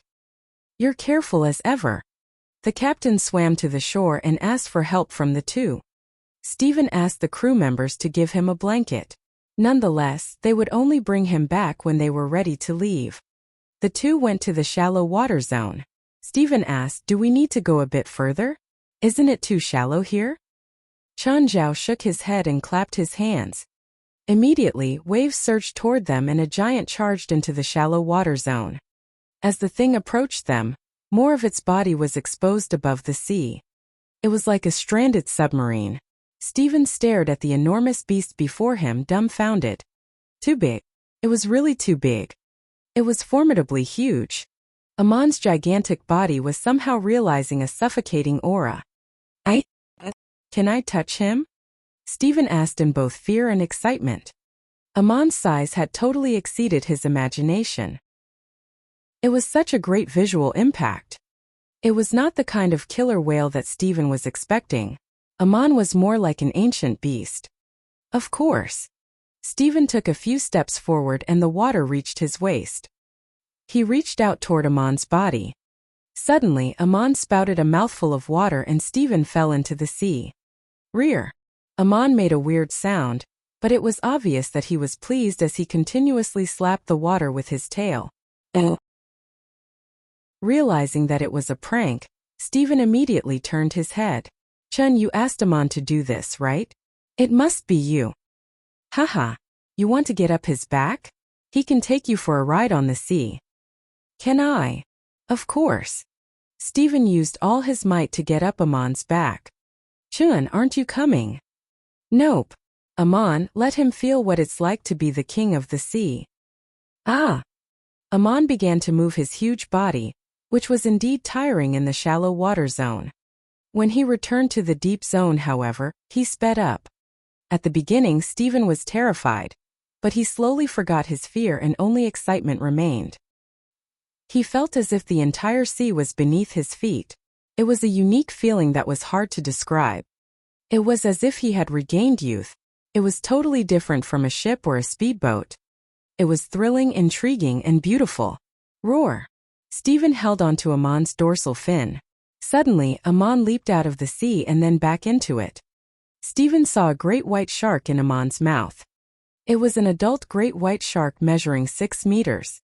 It would have been a marine killer, but now, in front of Amon, it was insignificant.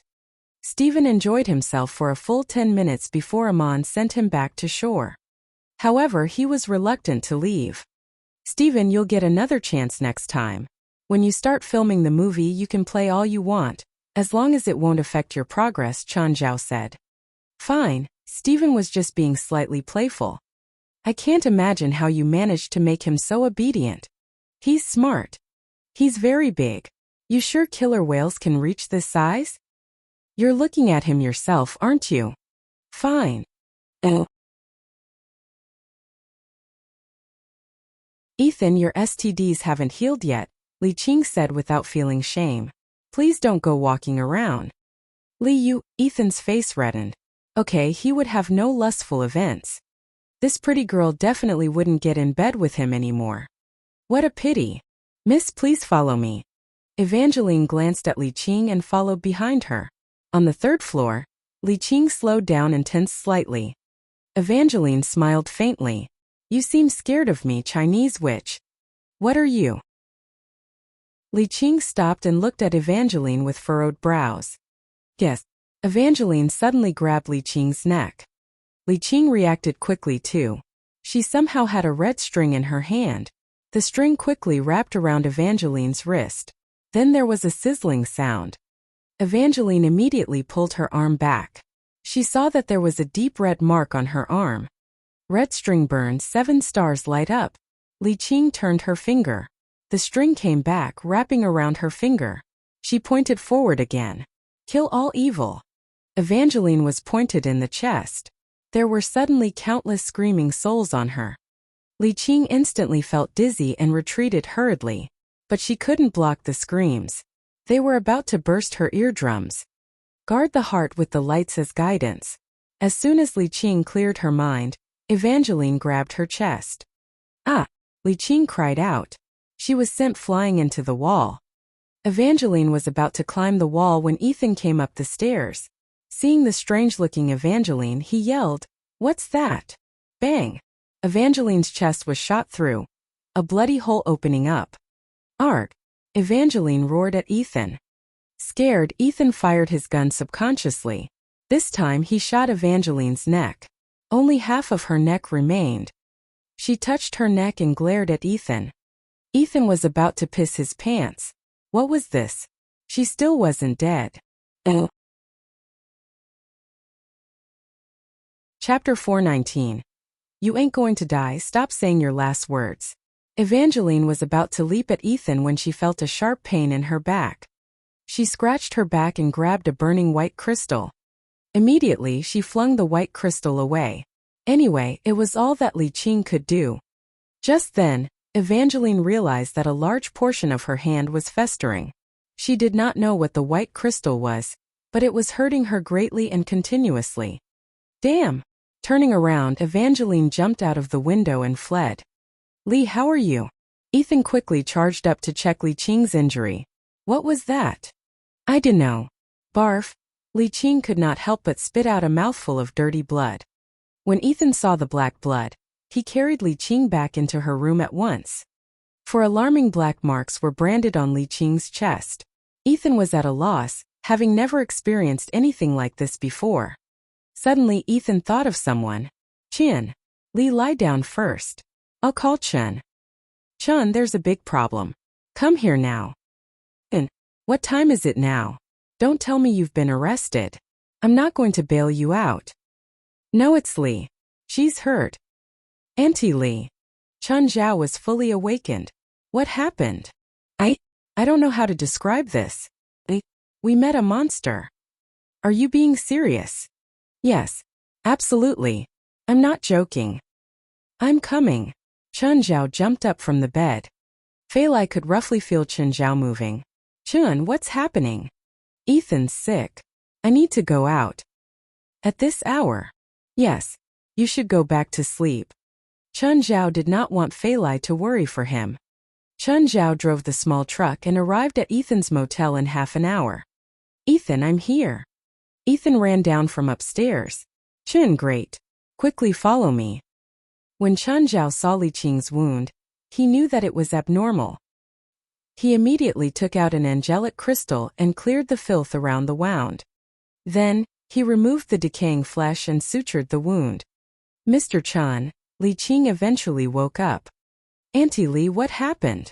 Let me tell you about it.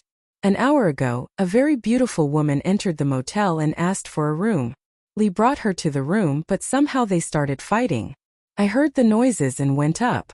The woman looked somewhat weird, so I shot her twice, once in her chest and once in her neck, but she still looked terrifying. She did not seem to mind her wounds at all. Do you have your gun with you all the time? It's under the counter.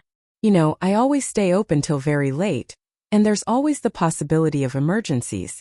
The noises just now were really loud, so I brought the gun. Mr. Chun. Li Qing looked at Chun Zhao. It was clear that she was still very weak. You're also special, aren't you? Chun Zhao hesitated. He knew what Li Qing meant. After a while, he nodded. I know some Western sorcery. Can you help me to take out the stuff from that box? Li Qing asked. Following Li Qing's instruction, Chun Zhao opened the box and saw many ancient books in it. These are, Mr. Chun, I'm a successor of Qingyi sect, but unfortunately, I'm the only one left. Please help me to pass down Qingyi sect. Chun Zhao gave a bitter smile. Li Qing was just feeling desperate. How could Chun Zhao accept the inheritance just like this? Auntie Li, I'm afraid. Mr. Chun, don't reject first. I'm not asking you to make Qingyi sect shine. You're really powerful. I'm only asking that if you meet a suitable person in the future, please pass the books to the person. Auntie Li, although you're injured now, it's not fatal. You don't have to find a successor immediately. Look at how old I am already. Even if I go out, nobody will become my disciple. Mr. Chun, please help me. I don't want to see Qingyi sect die in my generation. Chun Zhao smiled bitterly. Okay, I'll help you. In order to ask Chun Zhao to help, Li Qing even called herself old. Li Qing was just over 50 and was not that old. In modern society she was, in fact, only middle-aged. Mr. Chun, while Qingyi sect is not a big clan, there are many recuperative codices, many of which could be applied to medicine. If there's anything you don't understand, don't hesitate to ask me. All right, Chun Zhao nodded. Auntie Li, do you know what attacked you earlier? I can't tell, but it should be a Western monster, Li Qing answered. The monster is not just odd, but also much stronger than a normal person. Mr. Chun, if you meet it, you mustn't take it head-on. If you discover its whereabouts, you should find a few colleagues and fight it together.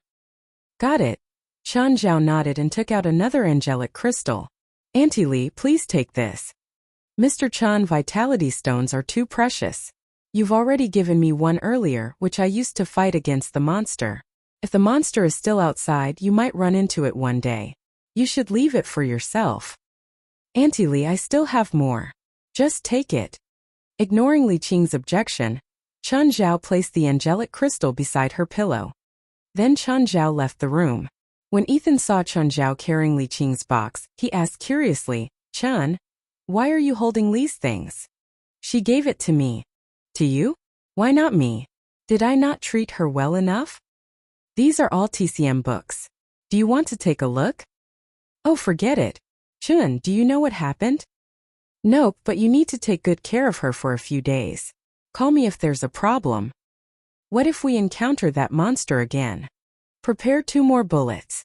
Can you give me a proper suggestion? No, I'm a doctor. What suggestions do you want from me? Chun Zhao glanced at the ceiling. Give me the surveillance video records here. Okay. Why? I'll ask others about it. Maybe someone will know what to do. Chun Zhao gave a random excuse. Chapter 420. The seed Chun Zhao planted. Sienna, are you resting? If you have something important, then I'm not sleeping. My friend was attacked by something today. I have 2 flash drives with the surveillance footage. Help me check it. Okay, come over. Chun Zhao hurried over to Sienna's home. It was his first time visiting where Sienna, Chris, and Shirley lived. The house wasn't big, but it was in a nice neighborhood, so the monthly rent wasn't cheap. They probably lived here so Shirley could have a good environment. Sienna and Chris were waiting for Chun Zhao in the living room. He took out the flash drives. He first played the footage from the front desk. A woman walked into the motel and Ethan started talking to her. Huh?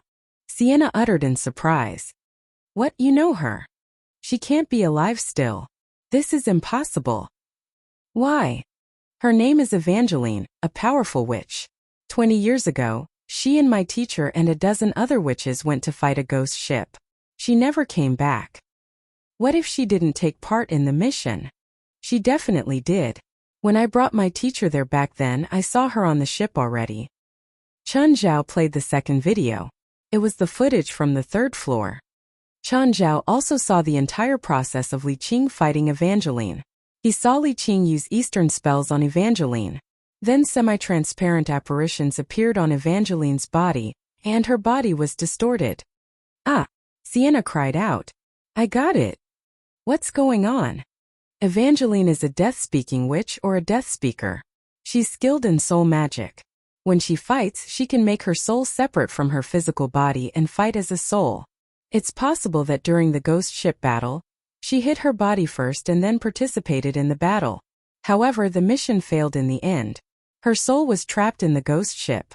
For some reason, she recently broke free and her soul returned to her body. But it's not just her. The souls of the other witches and the evil spirits also returned to her body. the dozen of witch souls and the evil spirits all combined into what she is now. What is she now? I don't know. This has never happened before. Chen Zhao was reminded of how he and Blackie had gone to kill the ghost ship before. Blackie had destroyed the ship and most of the evil spirits, but there had been too many. The mixed souls in Evangeline were most likely the souls that escaped from that time. Might she be the one hunting witches to create the nest of curses? Chen Zhao asked. Sienna furrowed her brows. If that's the case, then it's a problem. How big of a problem? She has so many people's souls combined. Most of them are from other witches too, so her magic must be unprecedentedly rich now. She'll know all sorts of magic from toxicology to death-speaking spiritology and divination. The souls and magic abilities of the dozen witches are all combined, in addition to a dozen spirits. She'll be physically strong too. Chen Zhao was quiet for a moment. Then he said, let's assume that she's the one killing the witches. Do you know why she would do that? No, but I must tell the other witches about this. If there are still some who are ignorant about this, they can get attacked suddenly. Is there a way to track her? I need to research, Sienna said. You decided to attack. She already hurt my friend, Chen Zhao said. The woman in the video. Yeah. Sienna nodded. I'll help you ask now. She called Rupert and said, Rupert, is teacher beside you now? Yeah, why? There's a problem. What problem? Evangeline is still alive and she's turned into a monster. She's the one killing the other witches. What? Rupert cried. What's going on? Sienna explained everything. Rupert was completely terrified. Evangeline had combined the souls of a dozen witches and evil spirits, possessing the knowledge, magic abilities, and power of the other witches. What kind of monster was this? Even if Rupert thought she was a genius, she still had to hesitate when faced with a monster like this. Teacher also escaped from that ghost ship. Ask her if there's a way to track Evangeline. Are you crazy? Rupert exclaimed. Why do you want to track something so dangerous? My friend, a really strong friend, will act. No matter how strong, they can't go against this kind of monster. This is seriously a monster. No one can fight against monsters. I don't know if he can win, but if even he can't, then we'll probably have to leave Ella. Otherwise, Evangeline will most likely find us. I doubt you'd want to face a monster like that. Okay, I got it. I'll ask teacher. Rupert hung up. Camilla had already floated over to her. Was that Sienna? Teacher, there's a big problem. If it can make you this scared, it must be very serious. Camilla looked seriously at Rupert. She was always fearless about everything. Camilla had never seen such an expression on her. Rupert told Camilla what Sienna had said. Camilla's expression changed as well. Even back then I felt that her magic lacked something, but I didn't know what. Now I finally understand. She'd forcefully turned herself into a monster. What a pity. Teacher, do you have a solution? How can I have a solution?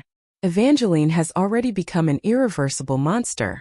Even if I'm alive, I'd still turn and run if I see her, let alone as a soul like now. So there's no solution at all. I don't know. I can't think of anyone who can beat her. Sienna said that she has a powerful friend who might be able to beat her. She wants you to help and track Evangeline. Impossible. It's too dangerous. But Sienna insists. No, Camilla said firmly. Go now and restrain Sienna. We can't let her mess around. Okay, I'll go tomorrow. No, go now. But it's already 3 a.m. I want to sleep. Say that again. Okay. I'll go now. Chapter 421. That's a monster that no human can defeat. Rupert arrived at Sienna's place and stood outside the door. Teacher, how do you think I should subdue Sienna? You're a toxicologist. Just give her a curse combo, Camilla said. Don't hesitate. Knock on the door and cast your spells once the door opens. Fine. Rupert rubbed her hands, looking somewhat nervous. Although she was more powerful than Sienna, Sienna was her senior after all. They had the same teacher. Curses would more or less harm Sienna. Rupert had never cast any spells on her friends before. I'll cast weak, then blind, then confusion, and lastly hypnosis. Will these do? Rupert asked. Yes. With Sienna's reaction, she certainly won't be able to resist. It'll be enough, Camilla nodded. Knock knock. Rupert knocked on the door and also took out her staff. The door opened. Rupert immediately cast weak. However, the next moment, a large hand grabbed Rupert's shoulder and lifted her into the air. Astonished, Camilla was about to attack Chen Zhao. Chen Zhao looked at Camilla and pointed his finger at her. Sleep. Camilla fell asleep at once. Rupert was flabbergasted. What? Although her teacher was in soul state, she had at least 80% of her original powers. But the person before them had managed to hypnotize her instantly. Importantly, with Camilla's magical resistance, why would she fall asleep that easily? It's you. Rupert shouted. Let me go. It's painful. Oh, I remember you. Chen Zhao recognized Rupert as the girl who had suddenly run away the previous day. Her rubber ball had activated his cursed eye. Chen Zhao had been very much puzzled by all that, but now he finally got it. The girl was also a witch. She had been trying to sneak attack him the day before. Clearly, she did not expect Chen Zhao to activate the cursed eye and ruin the attempt. Today she tried to attack him again. Chen Zhao was determined to beat her up for her wicked action. Huh. Chen Rupert. Teacher. What's happening? Just then Sienna walked out. Chen Zhao turned his head and asked, Sienna, do you know her? She's my junior, and the soul is my teacher. What happened to her? Is she asleep? Can souls fall asleep? Sienna, save me.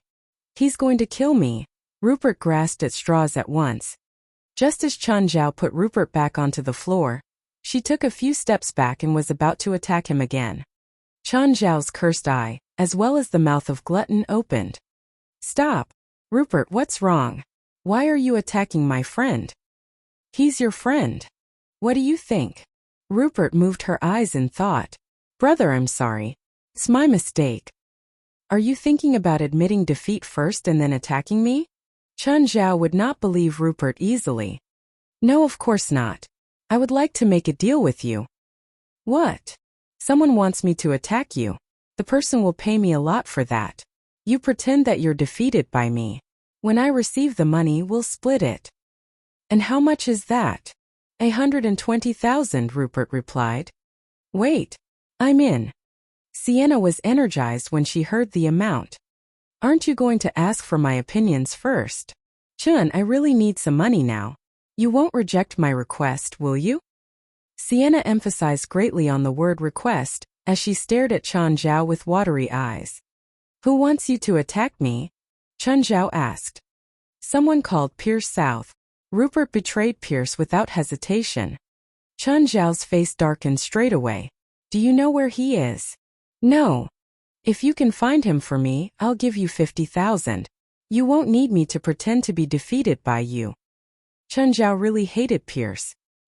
He did not look for Pierce, but Pierce had been wanting to harm him. He originally asked me to kill you. I rejected, Rupert added. So can you find him or not? It's hard, Rupert admitted, helpless. Should we go in and talk? Also, Chen, what happened to my teacher? She's your teacher. Yes, if she offended you, I do apologize for her. She's just hypnotized. She's fine. How do we wake her up? Sienna was surprised that Chen Zhao could hypnotize a soul, but she knew all along how powerful Chen Zhao was. Although her teacher had been very strong while alive, she was probably no match for Chen Zhao even at her best state. Wait for 12 hours or attack her.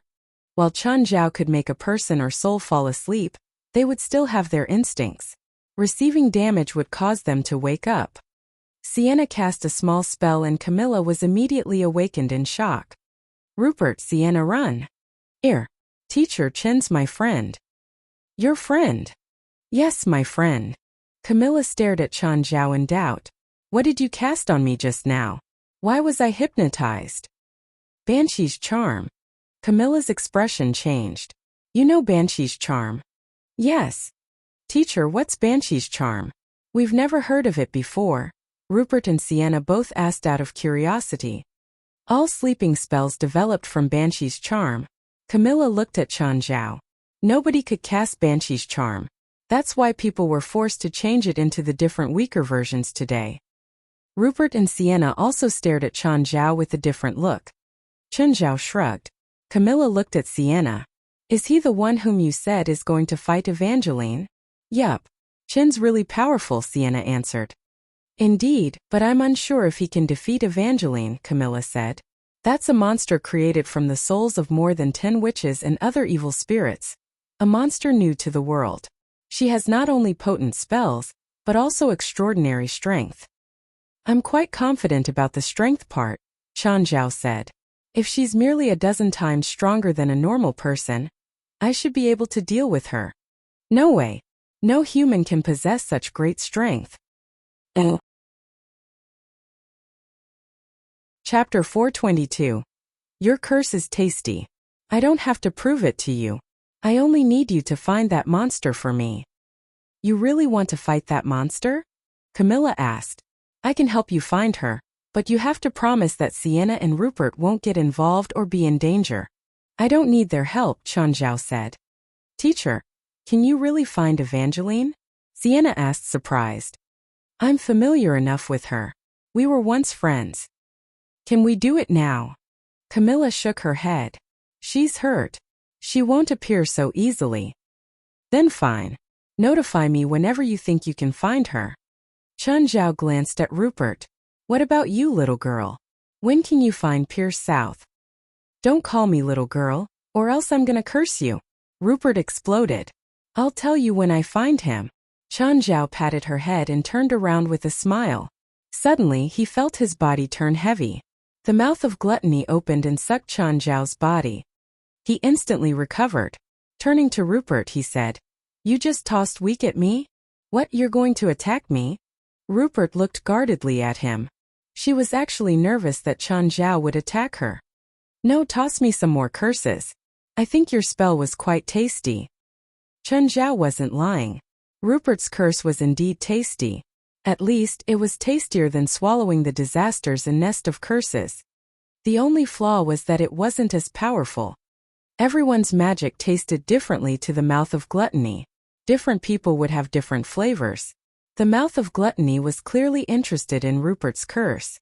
Fuck you. Get the fuck out. Rupert was deeply hurt. She thought her curses were very powerful, but to Chen Zhao it was just tasty? This comment was too much. She glared at Chen Zhao with clenched teeth. She decided that she would never curse Chen Zhao again. After spending the entire night at Sienna's house, the sky was already lightening as he went home. When he arrived, it was already 7 in the morning. Fei Lai was already up. Chen, you're so late. No, how come you're so early? How is Ethan's condition? Chen Zhao kissed her. It's okay. Not dangerous. Are you going out? Fei Lai looked at him. She still felt bad for Chen Zhao. She knew that, because of his job, he would run into many emergencies. But she still hoped that Chen Zhao could rest more, instead of pushing himself to the limits. I think you should rest today. I'll rest in the morning and see in the afternoon, Chen Zhao said. After Fei Lai left, Chen Zhao called Tiger. Tiger, come to my place for training in the afternoon. My address is 21 Mirror Lake Mountain Town. Turn left at the vet billboard on Route 21. After giving Tiger directions, Chen Zhao fell straight asleep. In the afternoon, Tiger's calls woke him up. Tiger had seen Chen Zhao's RV before, so he knew that Chen Zhao was pretty rich. However, he was still shocked when he saw the house. The RV cost more than the house, but it wasn't as impressive. Tiger had still been hospitalized during the housewarming party, so Chen Zhao didn't invite him. This was his first time at Chen Zhao's house. His eyes inadvertently turned envious. Hi. Chen Zhao came downstairs, shirtless with a toothbrush in his mouth. Take a seat. Do you want to drink anything? Other than alcohol? Tiger had healed, but he was still recovering, so he couldn't drink. Plus, an athlete's basic requirement was to watch what they ate. Any drink is fine, Tiger said. There are energy drinks in the fridge. Help yourself. Chen Zhao got dressed and came back out. Take this card. Mr. Chen. What's this?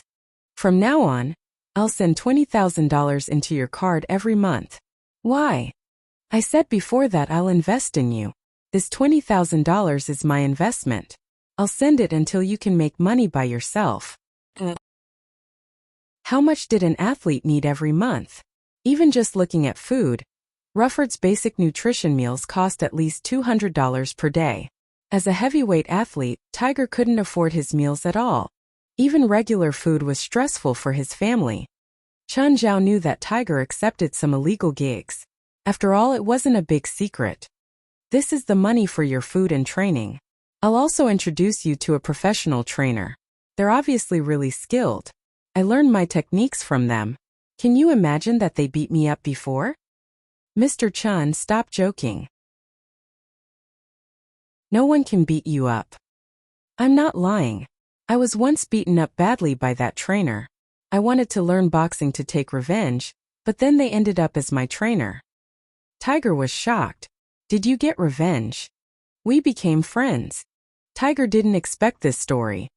Chen Zhao continued, but you'll still do rehabilitation training with me. You also have to listen to me for your diet. I understand. Today's task is swimming. Mirror Lake is 2 kilometers wide. I want you to swim to the end and back. Boxing wasn't just punching all day. Boxers had to train in many other sports too. For example, swimming was something practically all boxers did. Long-distance swimming could improve a boxer's endurance. Aerobic exercise was helpful for Tiger's recovery too. Chen Zhao also got into the water to accompany Tiger. Tiger was too heavy. He chose the 86 kilograms and above weight class. He weighed about 98 kilograms, which was pretty standard. Even though the boxer only had to meet the requirement for the 86 kilogram and above weight class, there was still a threshold. The closer you were to the threshold, the better your performance would be. The range was around 50 kilograms. Higher than that, your weight would weigh you down. Lower than that, your force would be affected. Tiger's weight stopped him from improving his swimming speed. This was also a great burden. Tiger, watch the rhythm of your breathing. Chapter 423. Evil Intention. After Tiger left, Chen Zhao brought Samuel to the supermarket in town. Hey Chen, you here again for dog food? Every time, Chen Zhao would fill the cart with various dog foods. The staff in the pet section have known him for a long time.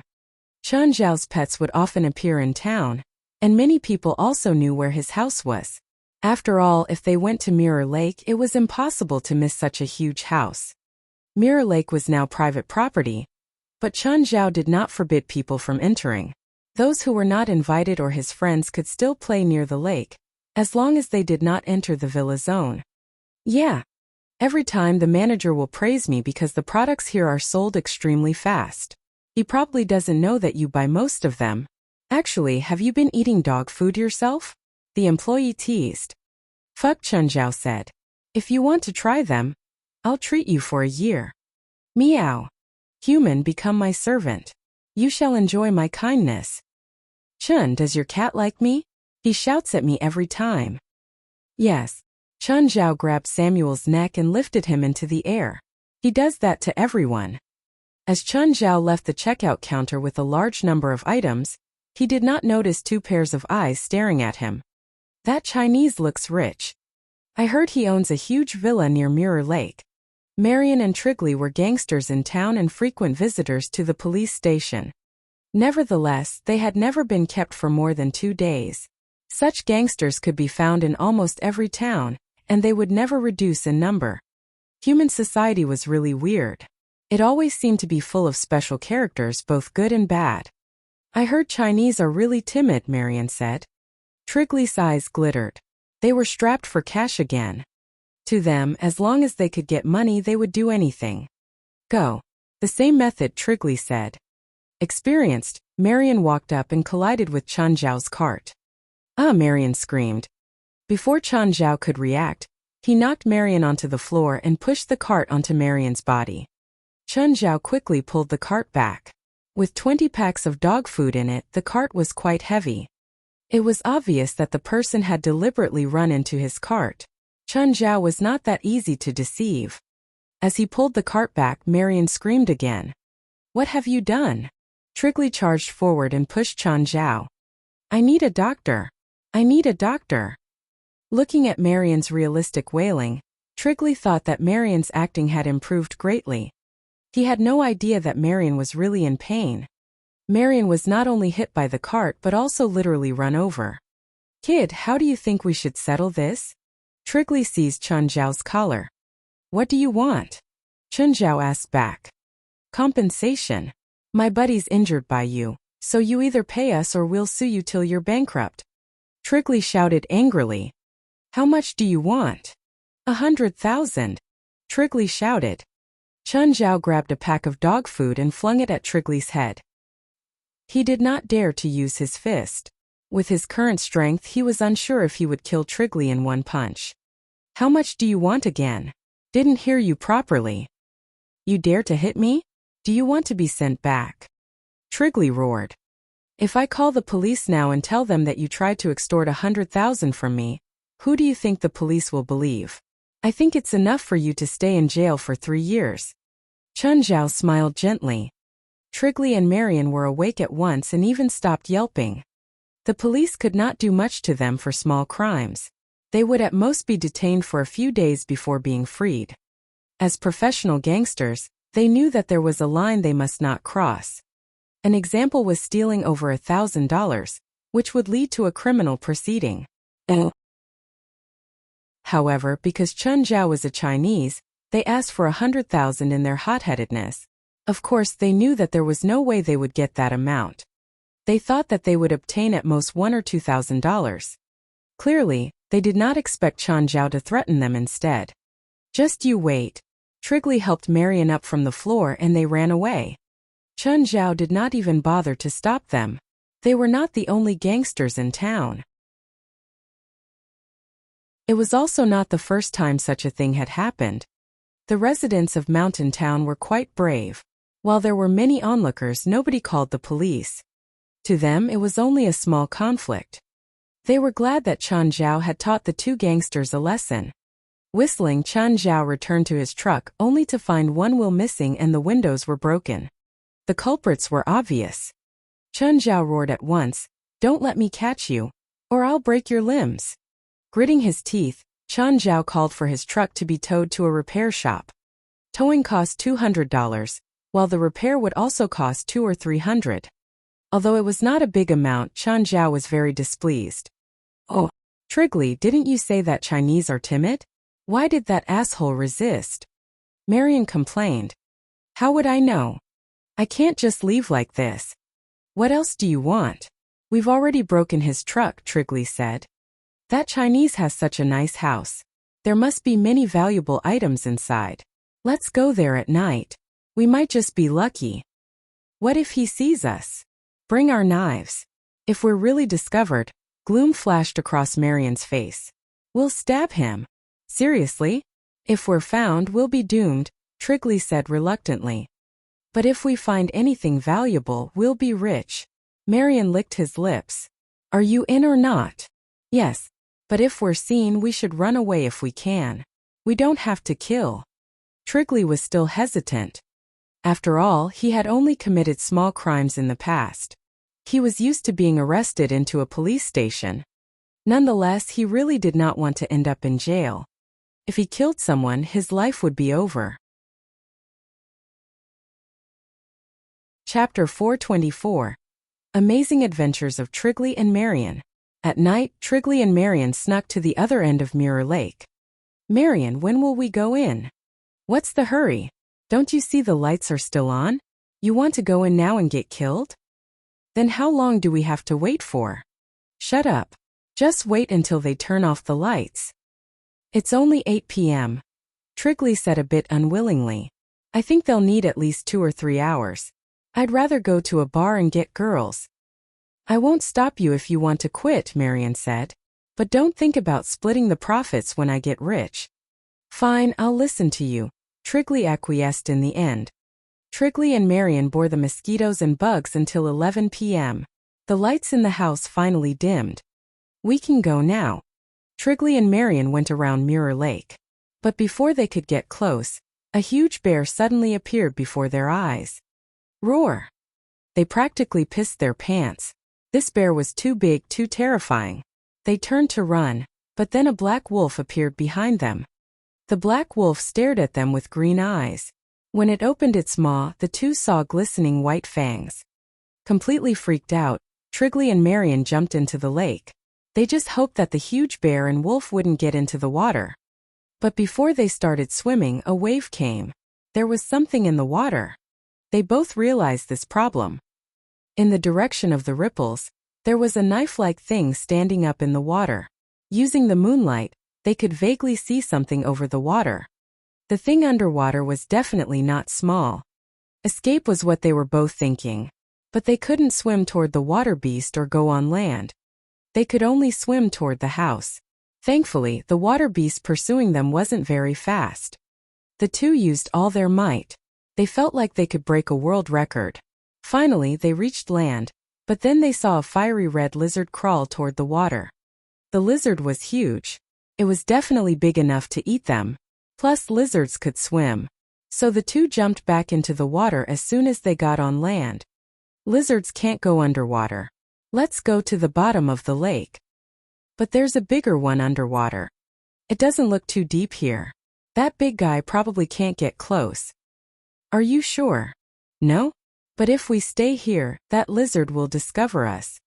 Marion dove into the water. Trigley followed him in. Underwater, they could vaguely see a huge beast pacing around in the distance. It was nighttime and they were underwater, so they couldn't see clearly at all. Just then, Trigley discovered a man-made entrance. He gestured at Marion. Marion was running out of air, so he ducked into the entrance. Seeing him do that, Trigley also followed suit. The tunnel wasn't very long. It was only around 4 or 5 meters. They soon broke through the water. Hey, this is inside the house. We're in. It should be the basement. So dark. Trigley couldn't see the surroundings, but being on solid ground reassured him. Marion, did you bring a flashlight? Yes. Marion took off the flashlight hanging on his hip. Water got in. He slapped the flashlight. It lit up and then went off again. He tried a few other times and dried out the water. Finally, it lit up again. The two started creeping around carefully. Rich people have such weird interests, Trigley said. He actually has a tunnel connecting the basement to the lake. Isn't he afraid thieves would come in? Clearly, he forgot that he was a thief. Isn't that better? He gave us a chance. Marion laughed. Wait. Marion, your flashlight shone on something. Trigley suddenly cried out. Go back again. Be quiet, Marion reminded. But he still followed Trigley's request and shone the light back. It was an empty wall. Nothing was there. There's nothing here. Thud. A strange noise came out of nowhere. Frightened, Trigley grabbed onto Marion's arm. Don't touch me. Marion shook him off. Did you step on something? No, Trigley said, terrified. That wasn't me. That's weird. Where did the sound come from? Marion suddenly pulled his flashlight back, and they saw something flash past the lit-up area. It was only a blur, but the two could see that the thing was huge. There really is something. What is it? Trigley was even more frightened. Hurry, we can't stay here. Marion decided. The two immediately rushed into the water, but they felt something slippery underfoot. Marion shone the light into the water. They saw a snake's head dart out of the water. There were countless snake heads, all huge and strangely shaped. It looked like many snakes tangled together. Hiss hiss. The two backed out of the tunnel in fear. By then, many snake heads had come out of the water. Marion and Trigley also saw the full body. It wasn't a cluster of snakes. It was a creature with many heads. Them. Or it. It has 9 heads. A 9-headed snake? Marion trembled in fear. Even though this 9-headed snake wasn't as huge as in the myths, it was still frightening. The two were covered in goosebumps. They retreated into a corner in fear. Suddenly, they backed into something. It wasn't a hard wall. It should be an animal's body. Huge. That was the first word that popped into their minds. Shuddering, they fell to the ground, while the light shone on the thing. It looked like a huge dog. But its body was a bit too much. It was bigger than a horse. The moment that the dog turned its head, Marion and Trigley honestly pissed their pants in fright. From the side they only thought that it was a huge dog, but now they finally saw the dog's full appearance. Chapter 425. Guinea Pig Volunteers. Cerberus. It was actually Cerberus. All three heads had red lights in their mouths. It was hellfire. Both Trigley and Marion felt death approaching. It was different from the Hydra. While the Hydra did manage to astonish them, it was only 3 meters long after all. The Hydra was at most a huge python and not nearly as formidable as the legendary monster which could turn seas upside down. Hellhound was different. It was a giant measuring 3 meters in shoulder height and over 5 meters in length. Marion fled at once, so did Trigley. The two charged to the other side of the room, opened the door and bolted in. The next instant, they felt a cloud of fog float past them. It was as if they were standing in the clouds. When they cleared the cloud and looked before them, they were bewildered once again. They saw a magnificent castle towering right in front. It was a giant castle that was hard to describe, one more imposing than any architecture they had seen before. Entirely white, the spire of the castle soared into the clouds and merged perfectly with the sky. An animal seemed to be flying and circling around the spire. The animal also discovered the two. Thousands of meters away from them, it suddenly dove toward them. Bang! When the animal landed, the two could feel the ground shake. The animal looked both like a dragon and a bird. It was enormous, about 8 or 9 meters long. It had sharp claws on both its feet and its tail was thin and long. Its wings looked like those of a bat, while its head resembled a dinosaur. The two immediately attempted to escape through the door behind them, but the door was nowhere to be found. The wyvern stuck its head toward the two. Trigley and Marion turned around and ran. With tacit understanding, they ran in different directions. However, the wyvern's tail reached out and caught Trigley at once. Marion was in deeper peril as the wyvern grabbed him with its mouth. Ah! Trigley! Save me! Save me! Marion was still alive and resisting.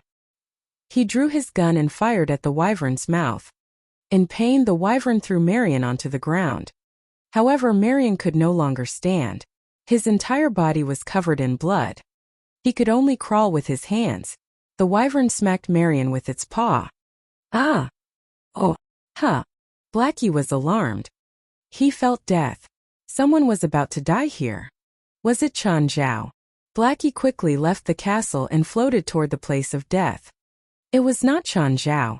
Blackie was reassured as he confirmed that the intruders were not Chan Zhao. Grim Reaper. Both Marion and Trigley saw Blackie, who looked identical to the Grim Reaper they knew. Blackie ignored the two and left the space crevice directly. Once he entered the villa, he informed Chan Zhao at once. Chan Zhao, stop playing. 2 people just entered my territory from your basement. Chan Zhao trembled. Below him, Fei Lai gave a loud moan as her body shivered. Chen, why are you so quick today? Chan Zhao patted his forehead and said, Hellhound and Little Nine are fighting. I need to check on them. How did you know? I just do. Should we hire a maid? I'll take care of it. Chan Zhao put on his pants and rushed downstairs. Chan Zhao entered the basement and saw many watery footprints on the floor. A key was also inserted in the magic door. I forgot to withdraw the key, Chan Zhao said as he pushed the door open. Then he saw a wyvern toying with Marion. It was also grabbing a person with its tail, who was Trigley. Chan Zhao knew that the two did not come here with good intentions. Not far away there was even a gun on the floor. At the moment, Marion was already 1 step away from dying. Constrained by the wyvern's tail, Trigley was also startled, although he was not injured. Let them go, Chan Zhao shouted. When the wyvern saw Chan Zhao, it first showed its teeth fiercely, but as it smelled Chan Zhao, it was clearly terrified. Chan Zhao did not care about Marion and Trigley, but wyverns were food after all. He had no plans to feed them with living humans. The wyvern left Marion and Trigley and fled via the air. The dying Marion stared at Chan Zhao, his eyes filled with a begging look. On the other hand, Trigley's face was filled with horror. Even though Chen Zhao was only wearing a casual pair of pants, he still looked frightening. After all, Chen Zhao had just scared the monster away. The Grim Reaper was following him. Who is he? What does he have in his house? Cerberus Hydra and the monster in the lake. Bear Wolf Lizard. Are they all his pets? The huge biped monster just now fled upon seeing him. Clearly, the Chinese before them was even scarier than the biped monster. Who is he? A demon king. How do we handle them? Blackie asked. Leave them here. I just happen to need living humans for experiments, Chen Zhao said. Ask the underlings to bring them in. Soon Trigley and Marion saw countless small, green monsters surge toward them and carry them into the castle. Chen Zhao performed a simple treatment for Marion just so that he would not die. Nevertheless, Chen Zhao did not plan to let the two have a good life. They had broken into his house with a gun. It was clear what they were planning to do. Moreover, they had already discovered his secrets. There was no way he would release them. It would be a waste to kill them. After all, Chen Zhao and Blackie had many experiments that required living subjects. Of course, Blackie would not perform them himself. He must not kill after all, or he would be punished. But Chen Zhao did not have such a restriction. Since he killed the first person, he had already overcome the psychological barrier. Chen Zhao had never killed an innocent person before. Sir, let me go. Let me go. I promise I won't say anything. I swear to God. Trigley was sent into a cage. Chen Zhao sneered. Then you shouldn't even have entered in the first place. Also, do I look like I believe in God? Trigley shivered. Demon. He's definitely a demon from hell. Or maybe he's Satan himself. Good, you look scared of me. That's excellent. Lord, I swear allegiance to you in your name. I don't need you. Why do I need a loyal piece of trash? Chen Zhao really did not know how he could use the two gangsters apart from guinea pigs for his experiments. Ignoring the risk of releasing them, what could they even do for him? Earn money? Or gain territory? Turning his head, Chen Zhao said to the underlings, watch them closely. If they escape, I'll feed all of you to the wyverns.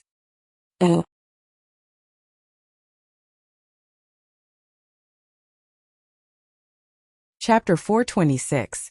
It's time to build some defenses. Blackie, it seems like it's not just my house lacking security. Your house does too. They came into my house from yours, Blackie said, dissatisfied. Plus, couldn't you put away the key when you left? Disregarding outside intruders, what if your woman broke in?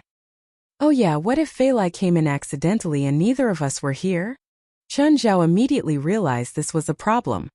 The inferior demons in the castle might not dare to do anything, but the wyverns had low intelligence.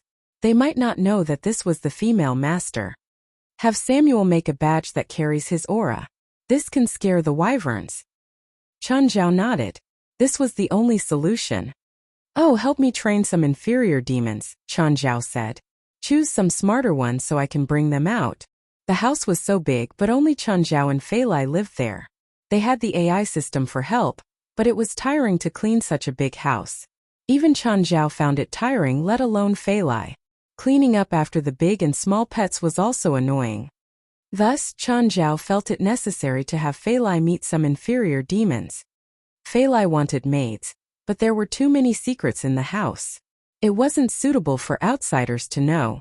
This was why inferior demons were the best choice for maids. They were timid and very obedient. They were also more hardworking than humans because they had to show their value. If they realized that they'd lost value, they would lose their reason to exist. Plus, inferior demons wouldn't affect his and Fei Lai's lifestyles. This was the most important. Okay, I'll choose some for you. Blackie nodded, agreeing to this. Right, I heard that there's a stone demon production technique in hell. Next time you go, look and see if you can find it. What are stone demons used for? Stone demons are man-made mixed demons, like the hellhound, but they're usually statues. They can both guard and attack. Isn't necromancy enough? Stone demons are a type of necromancy beings, but they're different. They have two states, living and statue. You don't have to activate them. Their thoughts also have a certain synchronization with the master. They can differentiate between friend and foe by themselves. That's nice. Chen Zhao thought that his house really lacked defenses. Any random person could break in. Strengthening the defenses was necessary, but regular types couldn't be used. They were both expensive and inconvenient. Magic beings were the simplest. Chen Zhao returned to the bedroom and Fei Lai immediately grabbed him. It wasn't the hellhound fighting with little Nine, right?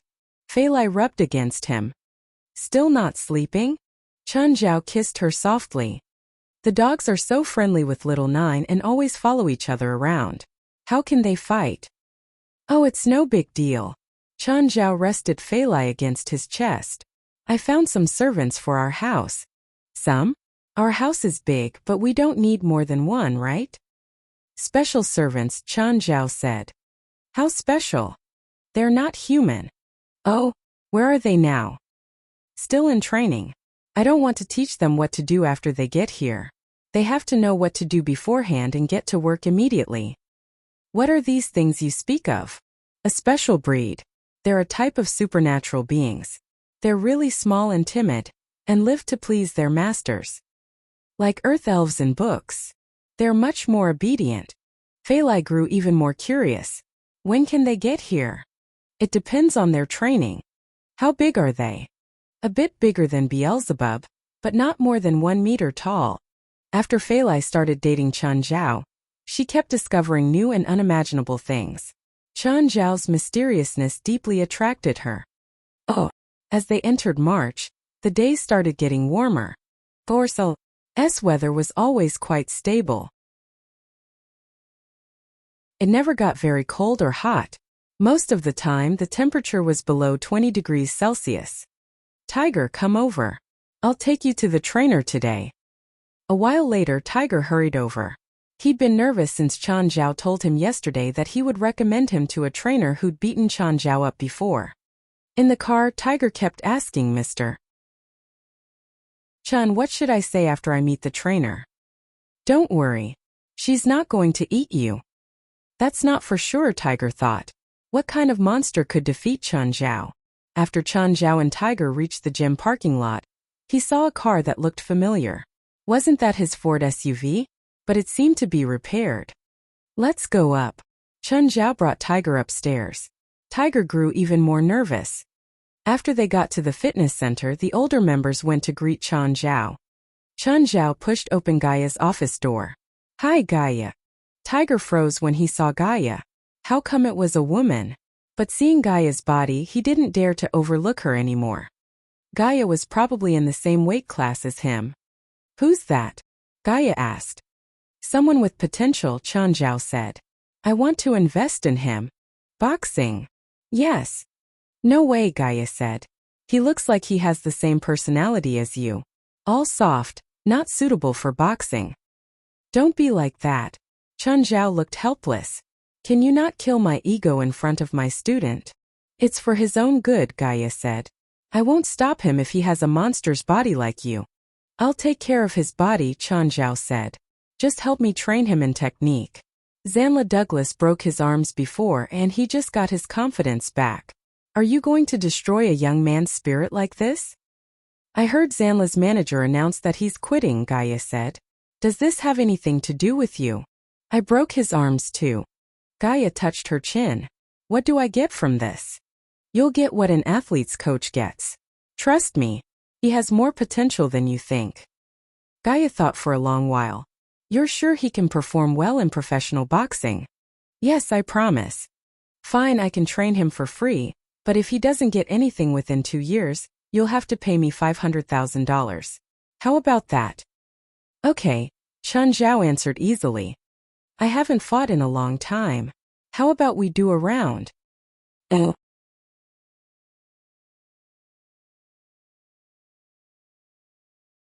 Chapter 427, Rapid Aging. Nope, Chen Zhao rejected. To be honest, Gaia was definitely no match for Chen Zhao at the moment. Skill was indeed important, but when the difference between their strengths was so big, all skills were useless. Now, Chen Zhao was truly a monster that no ordinary humans could fight. Really? Gaia asked. Apart from bringing Tiger here, I also need your help. What? I need some special fitness equipment for myself. How special? Chun Zhao muttered something into Gaia's ear. Gaia was clearly somewhat hesitant. You need them for yourself. Yup. You sure you didn't accidentally add a 0 behind each number? I know what I'm saying and also what I need. Tiger, familiarize yourself with the place first. Chun and I need to discuss something. Gaia brought Chun Zhao into an isolated gym. Lift that barbell. Chun Zhao shrugged. With just one hand, he lifted the barbell which had 7 or 8 weights on it. Gaia frowned. Chun Zhao's strength was becoming absolutely alarming. He was carrying a 200-kilogram barbell, but he was holding it like a normal dumbbell. You're a beast. Gaia shook her head. It was no wonder Chun Zhao had rejected her request for a fight. If they really entered the ring, she would lose for sure. Chun Zhao was way stronger than her, so much so that no skills could make up for the difference. How's Morgari? Gaia suddenly asked. You killed him. Chun Zhao was unsure about Gaia's position, so he denied it as his first reaction. After leaving the fitness center, Chun Zhao went to Ethan's motel to visit Li Qing. Li Qing was recovering well, especially her mental state. Mr. Chun, have you read Qingyi's sex books I gave you? I was too busy. I'll read them once I get back. Chun Zhao felt as if Li Qing was forcing him to read the books. Remember to read them. Qingyi sect has many techniques that can cure various diseases. They're really useful. Li Qing was blowing her own trumpet. Chun Zhao could only nod. When Chun Zhao left the motel, he received a call from Sienna. Chun, something happened again. Today, a witch was killed and another was severely injured. It's Evangeline again. Yes, Sienna answered. Chun, I think you should reconsider. Evangeline is too strong. We don't have to find her actively. Chun Zhao, however, had already made up his mind. He had caused all this, so he had no reason to hide. In any case, he had to take care of the situation. The longer Evangeline roamed outside, the more victims there would be. Are the witches in LA defenseless? What do you expect us to do? We could at most build a few defensive wards at our house, but such wards cannot stop Evangeline at all. Is there really nothing we can do? Chun Zhao was worried about Sienna, Chris and Cheryl's safety. No, unless witches stay in groups, but that's almost impossible. How about you come to my house and wait till I settle all this? Chun Zhao asked. No, it's good here. Is there any news from your teacher? Not yet. I'll inform you if I receive anything.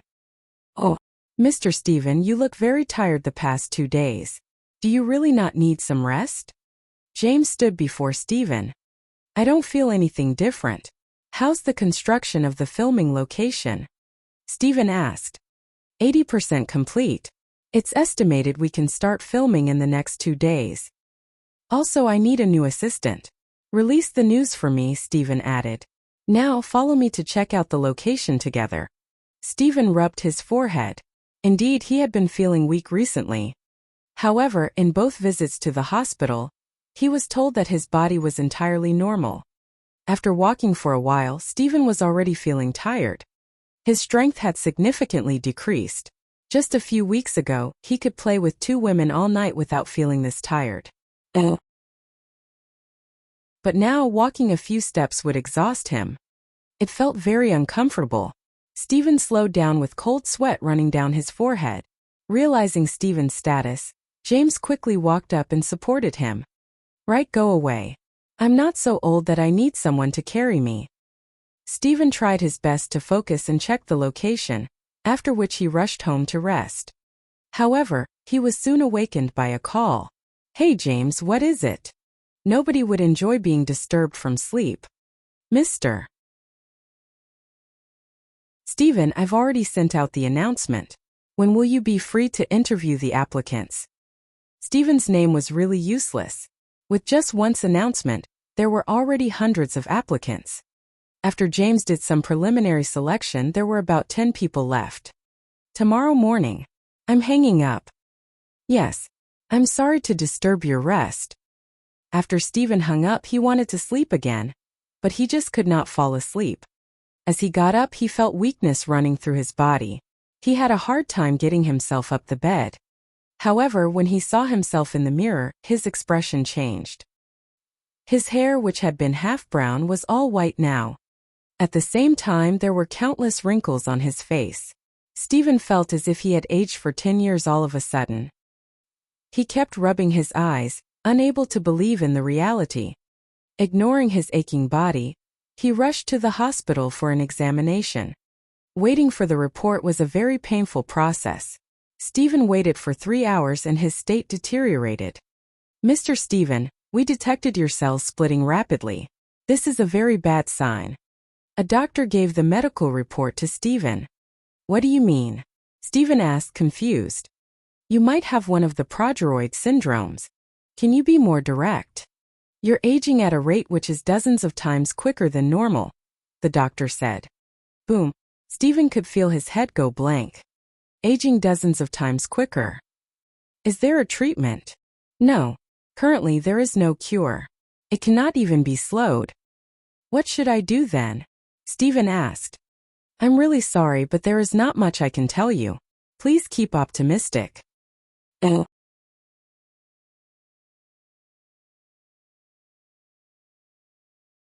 Chapter 428. This man is from a gang. Stephen didn't know how he walked out of the hospital. His mind was blank. The doctor had just given him the death sentence. He was aging 100 times faster than normal. His bone density was decreasing, his fitness was decreasing, and his bodily functions were all dying. This made everything turn dry and dull. According to the doctor, he had around 1 more month to live. Of course, this wasn't definite. It could be faster or slower. What could he do in 1 month? Perhaps he could shoot one last movie.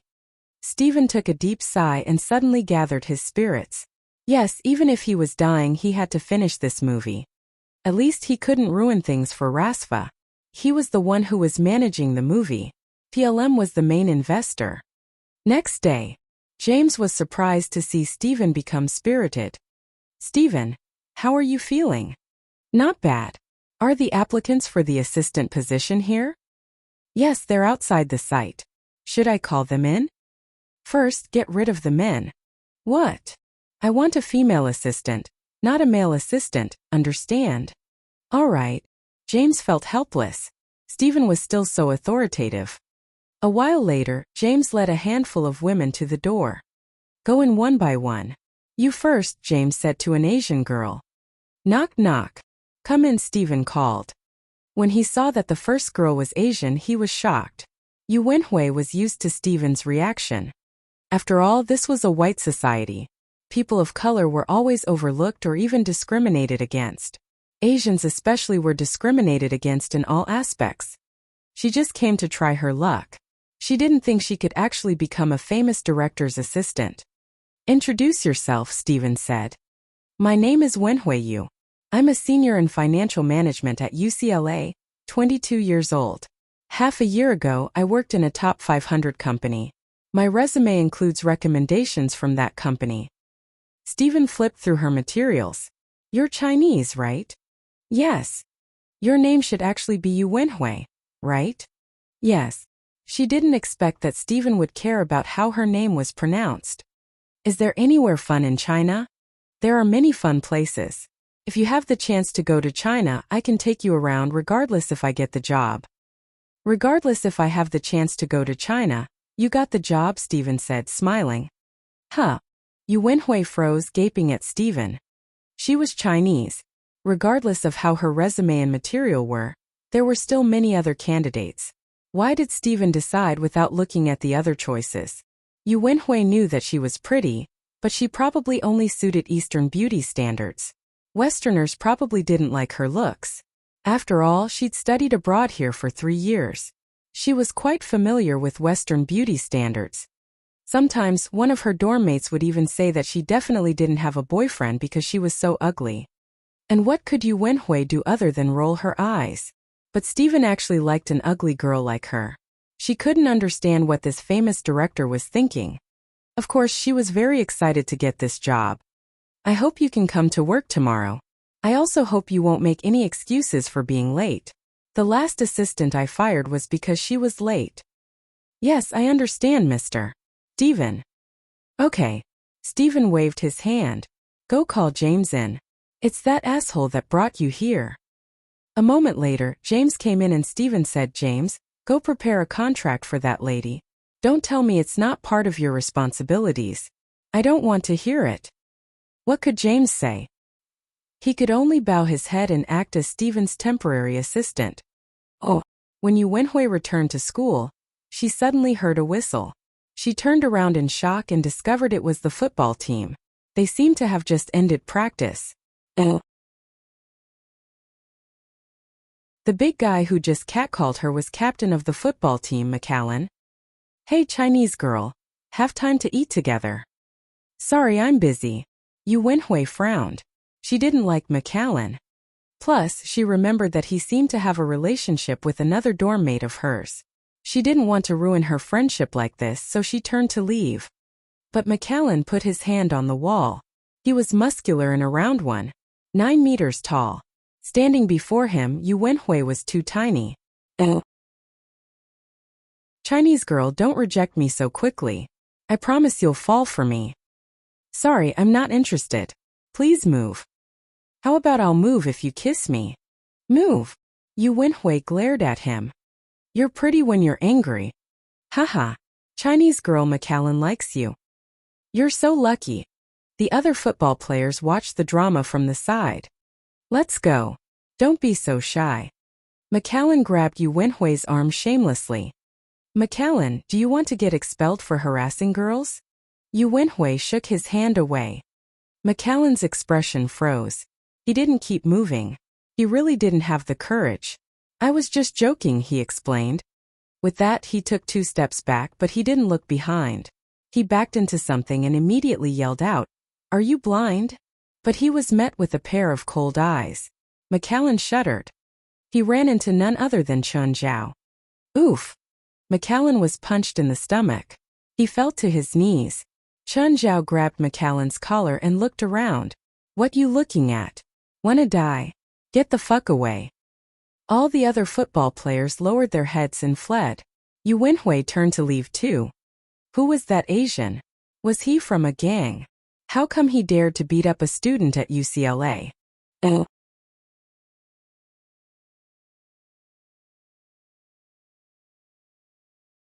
Chapter 429.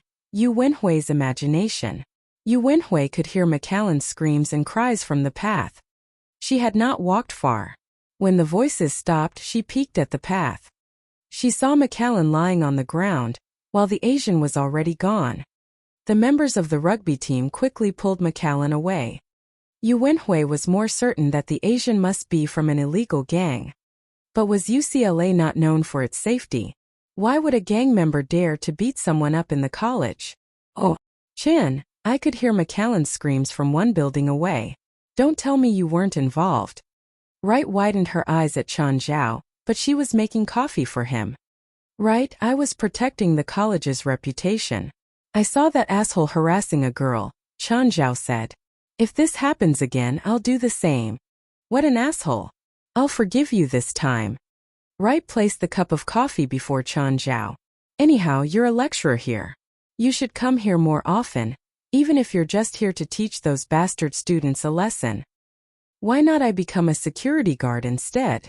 No, that will be a waste of your knowledge. Right threw a document before Chun Zhao, who picked it up. What's this? University Medical Symposium. To put it simply, a paid tour. Where is it? New York. Chun Zhao whistled. When is it? 20th. That's more than 2 weeks away. Chun Zhao thought about it. Can I bring someone with me? The college will only pay for your tickets, accommodation, and food, Wright answered. If you're bringing someone else, you need to pay yourself. Fine. I thought you'll give me a discount. If you can show the rest how professional UCLA is, I don't mind paying for you.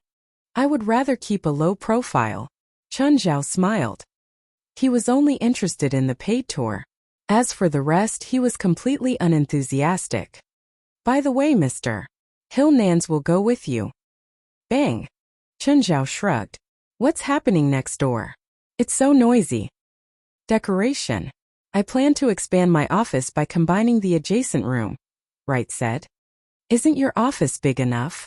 Not enough to display my authority as the principal. Good. Chun Zhao nodded. He really liked how Wright would ignore others' opinions and do what she wanted. Well, I gotta go. When Chun Zhao left the office, someone ran into him from the back. Then he felt some liquid being poured onto him. Oh, I'm sorry. A worker was carrying a bucket of red liquid. Chun Zhao did not know what it was, except that it was probably used in the decoration. Chun Zhao looked at himself and sniffed his arms. It did not smell bad. What's this? Can I wash it away? It's a resin synthetic dye. It's harmless, but it's probably difficult to wash away. If it's on your skin, you'll need to wash with alcohol. The worker looked at Chun Zhao awkwardly. Sir, maybe I'll pay you for your shirt. Nah, forget it. Chun Zhao's shirt cost at least a few $100s. While it was not that expensive, it should be a lot for a worker. Sir, I'm really sorry. Chun Zhao left in discontent, while the worker kept apologizing to him. Just then Yu Wenhui and her friends walked out of a building. From afar, they could see a person covered in blood walking toward them with a gloomy look. They immediately froze and watched the person walk past them. Yu Wenhui's face paled. Who is he? What happened to him? No, what did he do? He looks uninjured. The blood must be someone else's. Did he kill someone? Just then a few burly, unkind-looking men appeared, and the man covered in blood left with them. He's definitely a gangster. Those burly guys should be his men. Chun Zhao was displeased. Usually, no matter where he was, he would be dressed up properly and decorously. After all, he had to meet many special clients. Dressing up too casually might offend them or imbue a sense of distrust. He could not believe what had just happened in the college.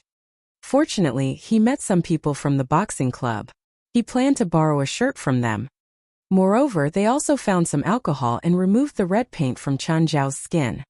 With the new shirt and the red paint gone, Chun Zhao was much delighted. When he left the college, he suddenly saw a policewoman sticking a ticket on his car. And the policeman was none other than Sharon. Hey Sharon, how are you doing? Chun Zhao glanced at the window with the corner of his eyes. There was no vacant parking space in college, so he could only park it at the space by the roadside. Sharon looked at Chun Zhao. What? Are we very close? Why do you sound so unhappy? Chun Zhao smiled and looked at Sharon. Why should I be happy? Sharon had a cold attitude. You just found another chance to give me a ticket. Shouldn't you be happy? Is this car yours? I remember you had a Ford SUV. It was broken, so I bought a new one. Chun Zhao removed the ticket. Keep the ticket and I'll ask David to switch you to his team. How about that? I was just switched from his team to traffic department, Sharon said, her face darkening. Why? I don't want to talk about it. Did you confess to David and was rejected? Chun Zhao laughed. Sharon immediately drew her pistol and pointed it at Chun Zhao's head. Now I suspect you have contraband items in your car. Lift your hands and lie against the window. What? Do what I said or I'll shoot. Fine, I'll cooperate. Chun Zhao regretted provoking the madwoman. Yu Wenhui walked out of the college and saw Chun Zhao again. She did not know how many times she had seen Chun Zhao already, but her impression of him kept worsening. As she watched a policewoman point her pistol at Chun Zhao's head, she thought, finally he's arrested. He's definitely going to jail. Chun Zhao looked around him and noticed the strange atmosphere.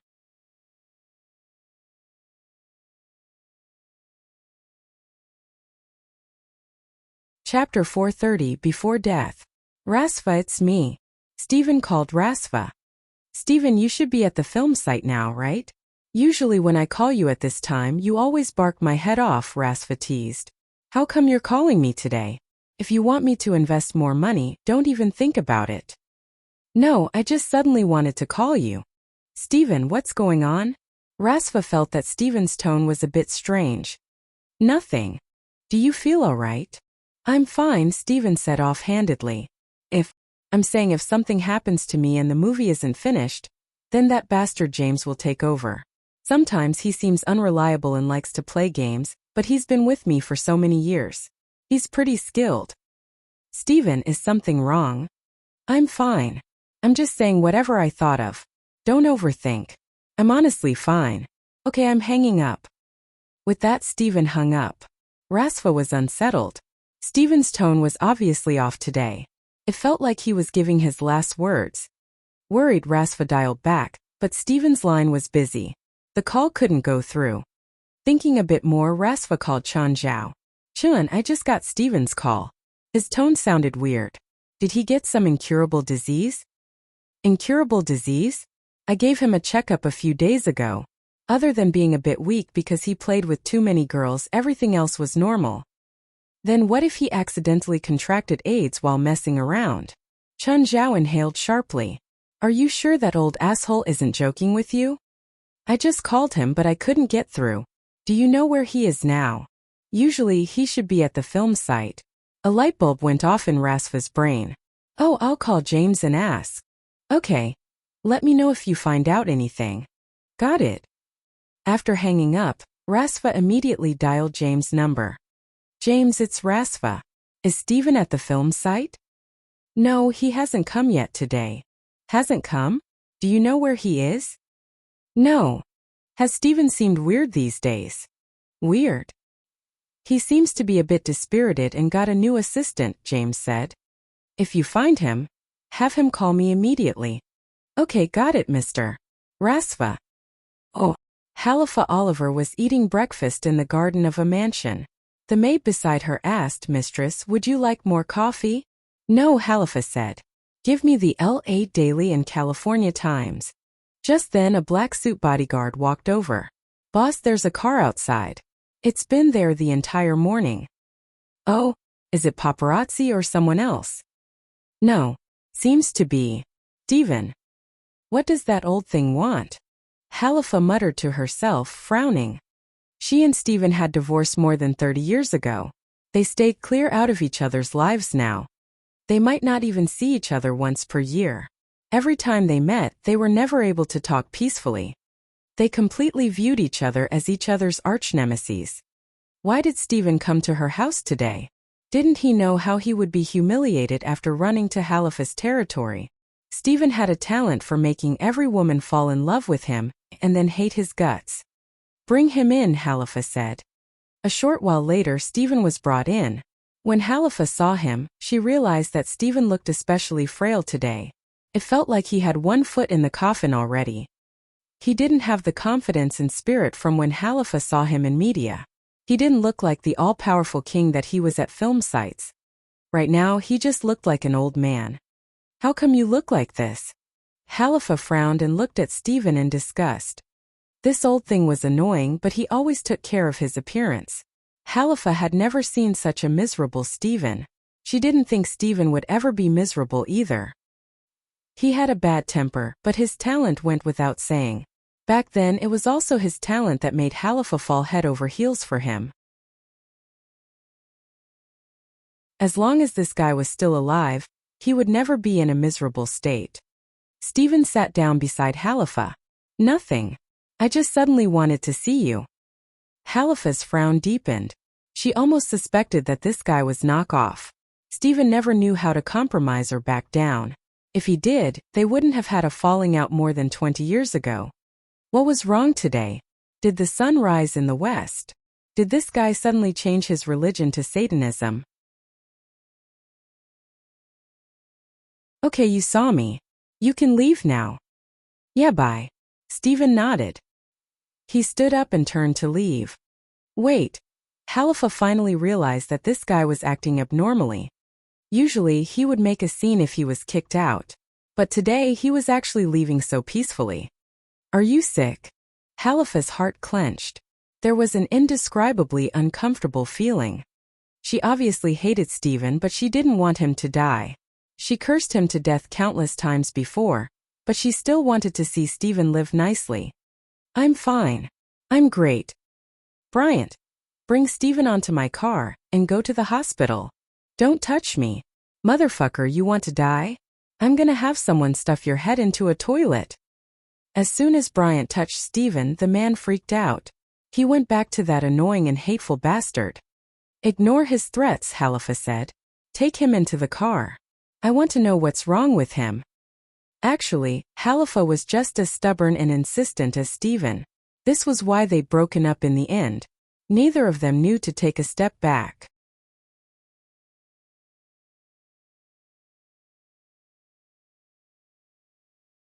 Chapter 431. A Gift of Jade. When Halifa Oliver received the medical report, her mind also went blank. She finally understood why Stephen would visit her. He was here to say farewell. The man who had disturbed her for her entire life was about to leave. On their way back, Halifa Oliver and Stephen kept silent. The two sat quietly in the car, just like when they first knew each other. Just then Stephen's phone rang. Stephen glanced at the caller. It was Rasfa. He hung up immediately, but the phone rang again. It was Rasfa again. Frowning, Stephen hung up once again. However, the phone rang for the third time. Stephen finally put the call on loudspeaker. Asshole, stop calling me. Stephen, you bastard idiot fool. Have you forgotten that I'm your private doctor? Quickly come here and let me check you. Even if you really have AIDS, I won't let you die. Quickly come. Halifa Oliver turned to look at Stephen, stunned. Are your private doctors all like that? Air. Stephen took his phone and turned the loudspeaker off. Chen, why is it you? I don't have AIDS. No matter what disease you have, you better come here right now or we're done. Chun, what I have is incurable. To me, no disease is incurable. Don't compare me with those quacks outside. You really won't be able to save me this time. Nobody can, Stephen said. Only I can decide the life or death of my patients. Nobody else can, nobody. Chun, do you believe that I'll actually go to your house and beat you up? I'm not at home now. I don't care. Give me an address or come to my place. I'm busy right now. Fuck, you're about to die. What are you busy about? I'm not dead yet. I don't care what you're doing. Anyhow, come here immediately. If you die, the world will think that my incapability as a private doctor has killed an important client. Am I just your client? If you think we're friends, you should have visited me first. Fine. I'll find you in the afternoon. Afternoon it is. I'll only wait for you for a day. Stephen hung up and Halifa glanced at him. Stephen felt rather embarrassed. He's my friend, a very good doctor. I should introduce him to you. I promise that he can cure most of your illnesses. I don't want a private doctor who calls me an idiot. If my doctor dares to do so, I'll throw him into the sea and feed the sharks. You better think of a new way. I can promise that you won't be able to kill him with that method. I'll try. Please don't. You'll never kill him on the sea, Stephen said. Stephen, move to my place. I'll find the best doctor for you. I don't need pity. Also, I know the best doctor in the world. You mean that rude young man who can't even speak English properly? Halifa said. Apart from his arrogant tone, I don't see why he would be outstanding. Stephen gave a bitter smile. Indeed, he was too confident this time. After being diagnosed with progeria syndrome, Stephen had done some investigation. To his despair, the disease had no cure. In fact, it could not even be suppressed. Doctors did not even know the cause of the disease. Progeria syndromes were very random, occurring in both young people and old people. Of course, Stephen was somewhat lucky. He had at least lived for enough years already. It was hard to imagine how painful it would be for a young person to be diagnosed with the syndrome. Nevertheless, the older one gets, the more one would be afraid of death. Older people generally would not possess the fighting spirit of younger ones. Stephen sighed. Halifa, send me home. This was probably their most peaceful encounter in many, many years. Stephen, I'll help you to find a doctor. The best doctor. Stephen shook his head. No need. When a person still has hope, he would use all he has to survive. Even if it is just a straw, he would grab it with all his might. However, when the person is totally desperate, he would begin to calm down instead. Rationality would return. Stephen was precisely in such a state. With his constantly aging body, He had no more strength to struggle and resist. His fate had been sealed. Apart from facing reality quietly, there was nothing he could do. As for Chen Zhao's request, he was really grateful. But Chen Zhao could not help him. Apart from God, nobody could save him.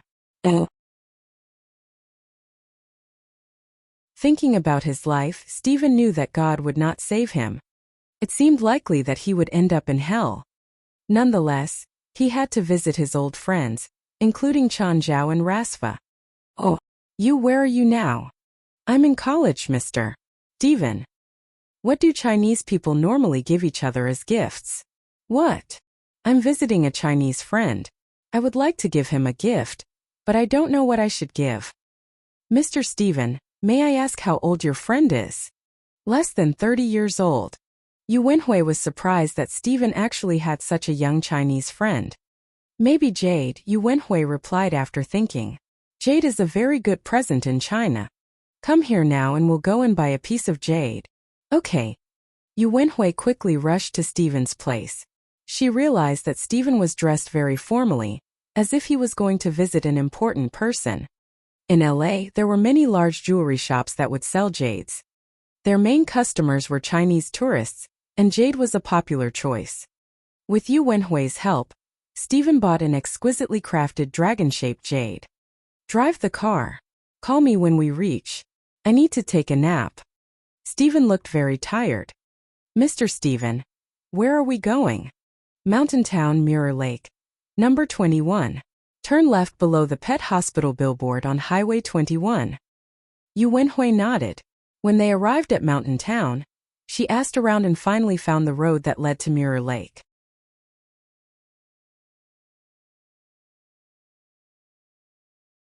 The age curse had already gone into effect. This meant that Stephen had aged decades in these past few days. Just like a disease, the curse would intensify as it went. He would age faster and faster. If Stephen had come to find Chen Zhao the first day that he started feeling sick, it wouldn't be such a big problem. But so many days had passed and Stephen's rate of aging had sped up more and more. The only solution now was the Spring of Youth. "Wait."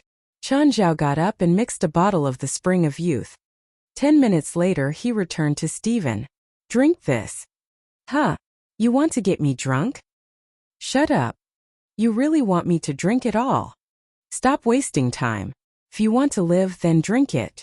Drink as much as you can. Give me a glass." "There's no one here. Why do you want a glass? I'll have to wash it later too. Just drink from the bottle." "You're so uncivilized." Stephen picked up the wine and poured it in his mouth. After the first gulp, he realized that it tasted better than he'd expected. "Tastes great. Which winery is it from?" "How come you rich people always ask about the winery whenever you drink red wine?" After drinking half a bottle, Stephen fell asleep. Chen Zhao picked up the remaining wine and put it away. He tossed a blanket onto Stephen and stopped caring about him. Chen Zhao went into the yard and saw Yu Wenhui standing there. "How come you're not sitting?" "There's nowhere to sit. There's a snake." Yu Wenhui was terrified of the entire house. Of course, she was the most scared of Chen Zhao. "It doesn't bite," Chen Zhao said. But who would believe him? That was a snake, not a cat or dog. "Where's Stephen?" "He's sleeping. You can go back first." "No, I must see Stephen," Yu Wenhui said, gathering her courage even though she feared Chen Zhao. She didn't believe that Stephen would sleep in someone else's house. "He's in the living room." Chen Zhao found a chair and sat down. When Yu Wenhui went to the living room, she indeed found Stephen asleep on the sofa. He smelled of alcohol too. Was he drunk? Yu Wenhui didn't know what to do. She wasn't strong enough to pull Stephen, but she didn't think it was safe to leave him here alone.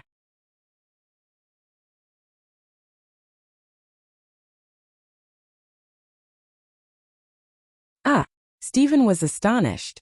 He realized that Chen Zhao was standing at the door. "Why are you here? You didn't close the door. You know, if Fei Lai came down instead and saw something, I would kill you." "Okay. I'll be more careful next time," Stephen said, feeling awkward. "There won't be a next time. I won't let you stay here overnight again. Chun, what happened to me? Why is my face younger? You've become younger for about 30 years, which means you're about 60 years old now, Chun Zhao said. What? I don't understand. To put it simply, your disease has been cured, but because of it, you've become older for about 10 years, which means you were about 90 years old. Although you wouldn't die immediately, you would soon. So I used a special method and made you younger by 30 years. You sure?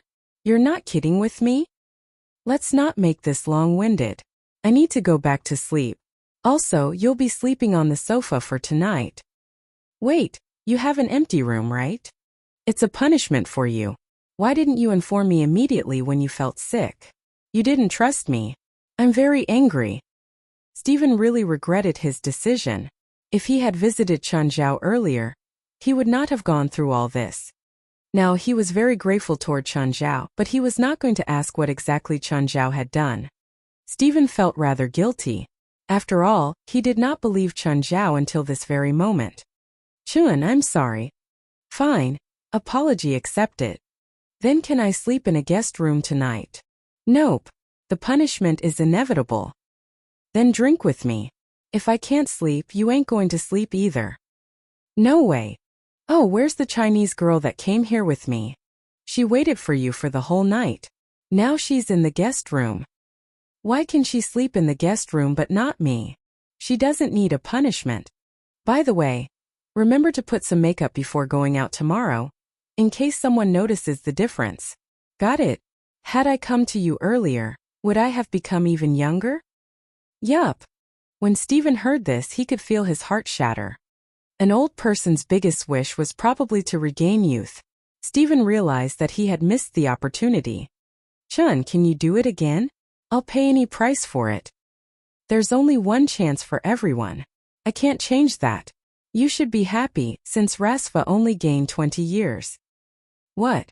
You've already done it for Rasva? If I didn't, he would die this year. That old asshole. He didn't even tell me about it.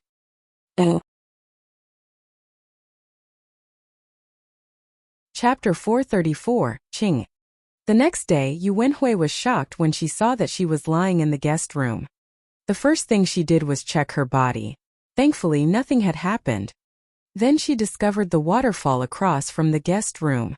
The view outside the window was indescribable. She must admit that the environment here was amazing. As expected, rich people's enjoyment was something a regular girl like her couldn't understand. As people said nowadays, poverty had restricted her imagination. After washing up, Yu Wenhui went downstairs. She found Chun Zhao and Stephen eating breakfast. Bastard! You really made me sleep in the living room for the entire night. Fei Lai, don't you think Chun is just too much? Stephen, I understand why he did it. You ruined our perfect two-person world, so you had to be punished. You don't stand on the side of justice at all. I should be treated fairly. Eat your breakfast. There's all this food and it can't shut you up? Chun Zhao glared at Stephen. But your AI system is really nice. I want to get one too. In your old house? Are you sure you want to install it there? The entire system is probably more expensive than your sad house. I want to build a new house somewhere. This place is nice. How about I build a house on the other side of Mirror Lake? No, definitely no. This is private property. I won't let anyone build houses on my territory, not even you. Selfish. So selfish. Stephen raged. I don't care what you say. I won't allow it. You think I care? Stephen was throwing a tantrum too. Anyway, don't even think about building a house here. Fine, I won't build it. You let's go. Stephen left in a huff. Yu Wenhui listened to Stephen yell and swear the entire way back. But she could tell that Stephen and that man were true friends, because Stephen kept saying that when he finished his house, he would have Chun Zhao get a taste of sleeping in the living room. If Stephen was truly mad, he probably wouldn't even invite Chun Zhao to his new home. Rasva, you old asshole. Chun told me everything. I don't know what you're talking about. Don't try to fool me. Chun had you drink some wine before, right? Oh, you drank it too? How was it? Felt good, right? No wonder. I've been wondering why you seem so energetic these days. I plan on throwing a party for you tonight. Will you come? Call Chen over. You try and see if he'll come. You don't know. He made me sleep in the living room the entire night yesterday. Oh. After Stephen left, Fei Lai went to work too. Chen Zhao was alone at home again. He lay on the recliner and took out the Qingyi sect books that Li Qing had given him. There were 3 main books. The first one was Qingyi Manual. It seemed to be used for cultivating qi. Qi from the East was the same as magic in the West, just went by a different name. This book was quite useful for Chen Zhao.